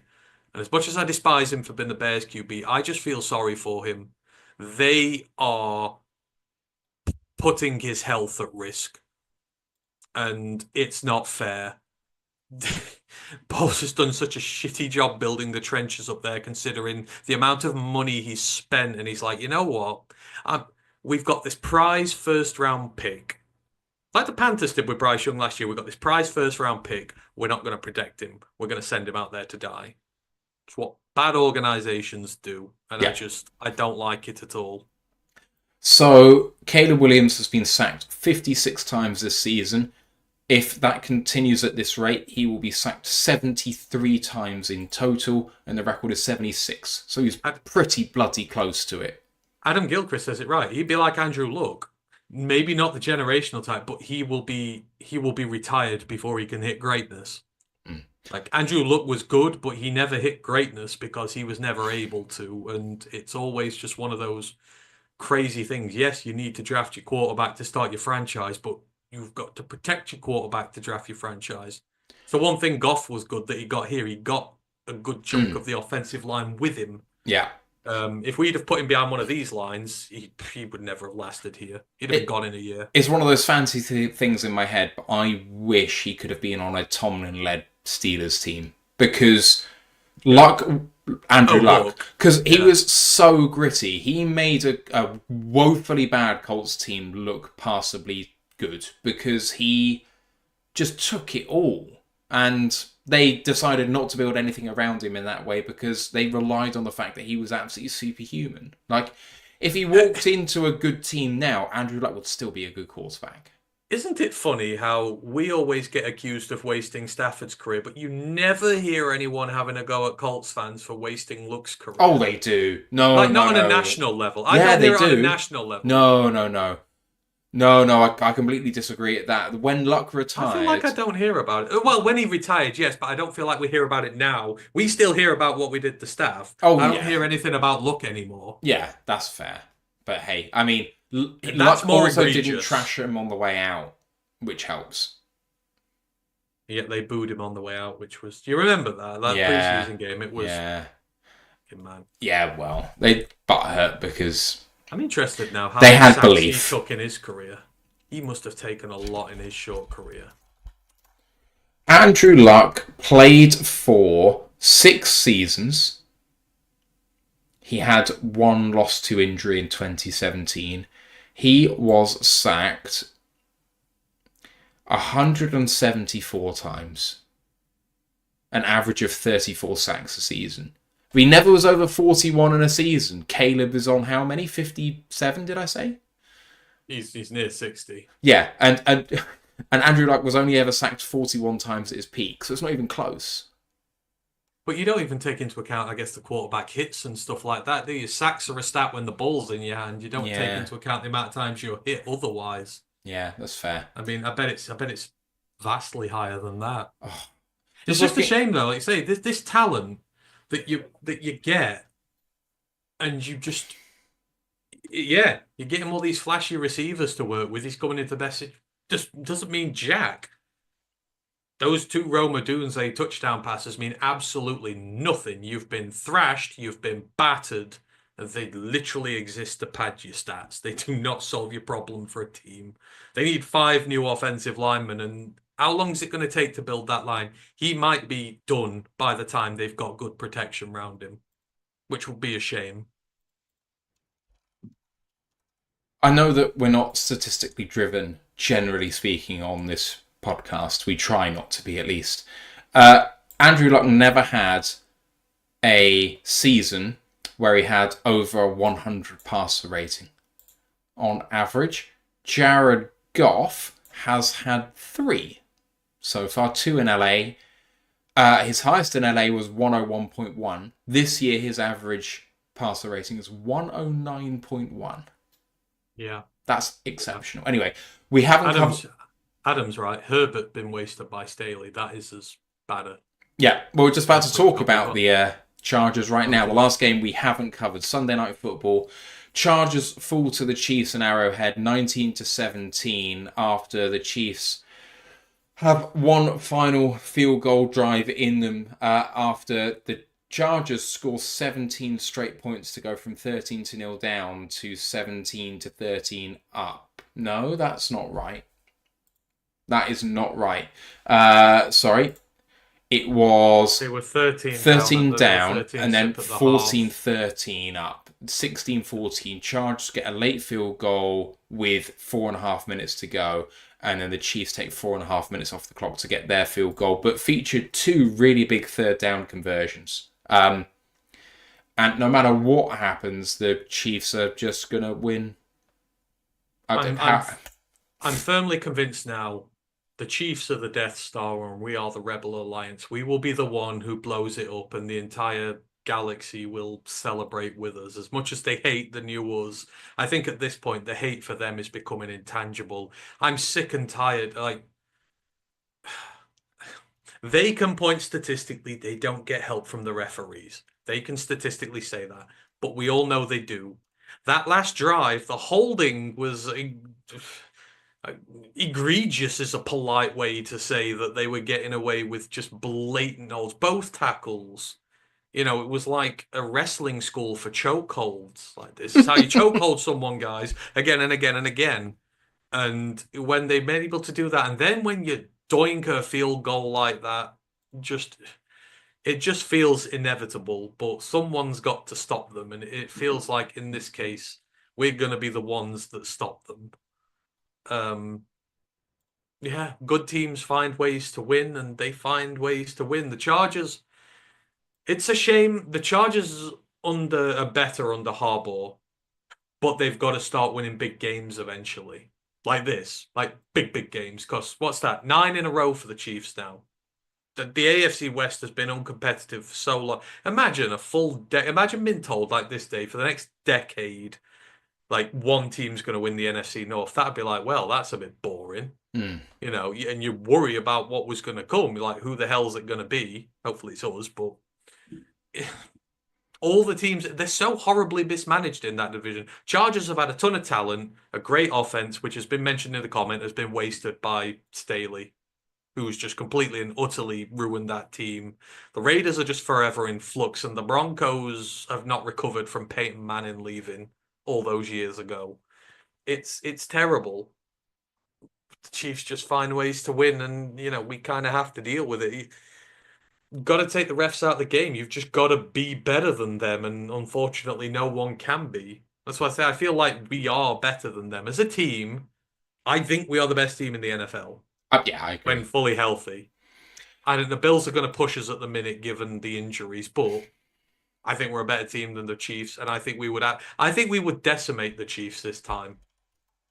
I think we would. Now we've got experience in the playoffs. We've been to the big games. I think we could decimate them because I think there's a lot of vulnerabilities in that team we could exploit. I'm never going to count out a Mahomes-led team when we have a decimated pass rush. We're still getting pressure, which I think is really impressive. But you have a look at that Chargers D-line, how loaded it is and how much pressure they were getting on Mahomes, and he still found a way to win. It's like going up against the Patriots when Tom Brady was there and saying, I think we can beat them. And even in their down years, they still found ways to win when they shouldn't. You know, most notably the Falcons Super Bowl. But, you know, we should beat the Chiefs in the Super Bowl if that happens to be the case. But when we actually get to the Super Bowl, if you ask me, are you going to put money on the lines to win this game? Maybe, but only as a prayer. I wouldn't be confident going into it. I can see it now. We're gonna go into the Super Bowl against the Chiefs, the Empire, the dastardly hated ones with this big destructive war machine. Are you saying that Andy Reid is the Emperor? Yeah, probably younger than the Emperor, to be fair, or older, whatever. But you know, you're gonna be there. You're gonna be fighting away, and you know it looks like you're gonna lose, and then from nowhere, Aiden Hutchinson, he's the Millennium Falcon. He comes back in the Super Bowl, sacks him 3 times, allows us to take the shot that takes them down, and the big evil bad guys are no more. And then we have to write 2 more movies about it. Aiden Hutchinson's going to be Wedge Antilles.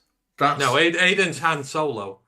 Just when you think that Luke's about to be blown up by Darth Vader, Aiden's the one who comes along with the sack, which knocks Paddy out the game. And then Jared Goff is Luke Skywalker, who takes the shot that kills the Chiefs and the Death Star in this metaphor. All right. I like the metaphor. Okay. That is what is going to happen. I'm booking it now. I'm fantasy booking. We have been going on for some time, so is there anything you want to get off your chest before we get out of here? No, unless there's any questions. I don't think so. No. We've covered everything. We already covered quite a few questions, so I'm keen after almost 3.5 hours of YouTube time, not recorded podcast time, to get out of here. One Pride 0427 on Twitch said, man, and I thought Cutler was the NFL's pinata. Williams really is getting hammered. It's true. It's true, but I mean, I already think Williams is a better quarterback than Cutler. But anyway. Do a shot every time Caleb gets sacked. That'll be a fun drinking game. That sounds like a Week 18 drinking game after we've already sewn up the 1 seed. Potentially. Anyway, let's get out of here. Main podcast back on Friday. Bills preview probably later on in the evening if Anne can join us. So look out for that. Early evening US time, late evening UK time. We will be live during the game on Sunday night, Sunday afternoon US time, so come look at us for that, and the review show on Monday as normal. College podcast, conference championship review coming up this Wednesday, then looking ahead to the college football playoff, and the bowl games are all being announced now as well, so have a look out for that on Wednesday. You know where to follow us on our socials. We're all Lions UK, YouTube, Twitch, Facebook, Instagram, Twitter, and TikTok, and the Facebook group for Worldwide Fans is T-Short Lions Fans UK, One Pride Worldwide. The website, rotluk.com. Ash is doing some great work on the articles there, so please do go and have a look at that. Otherwise, just remains for me to thank all of you for watching and for doing this with me. Cheers, everybody! And 11 wins in a row. Can we break the franchise record next week? Because we've had 11 already, have we? Or is that the franchise record now? I've confused myself right at the end of the show. I think this is equaling, or was it the record? I can't remember. Anyway, I'm going. Goodbye! One Pride! Book the Packers. Recording stopped.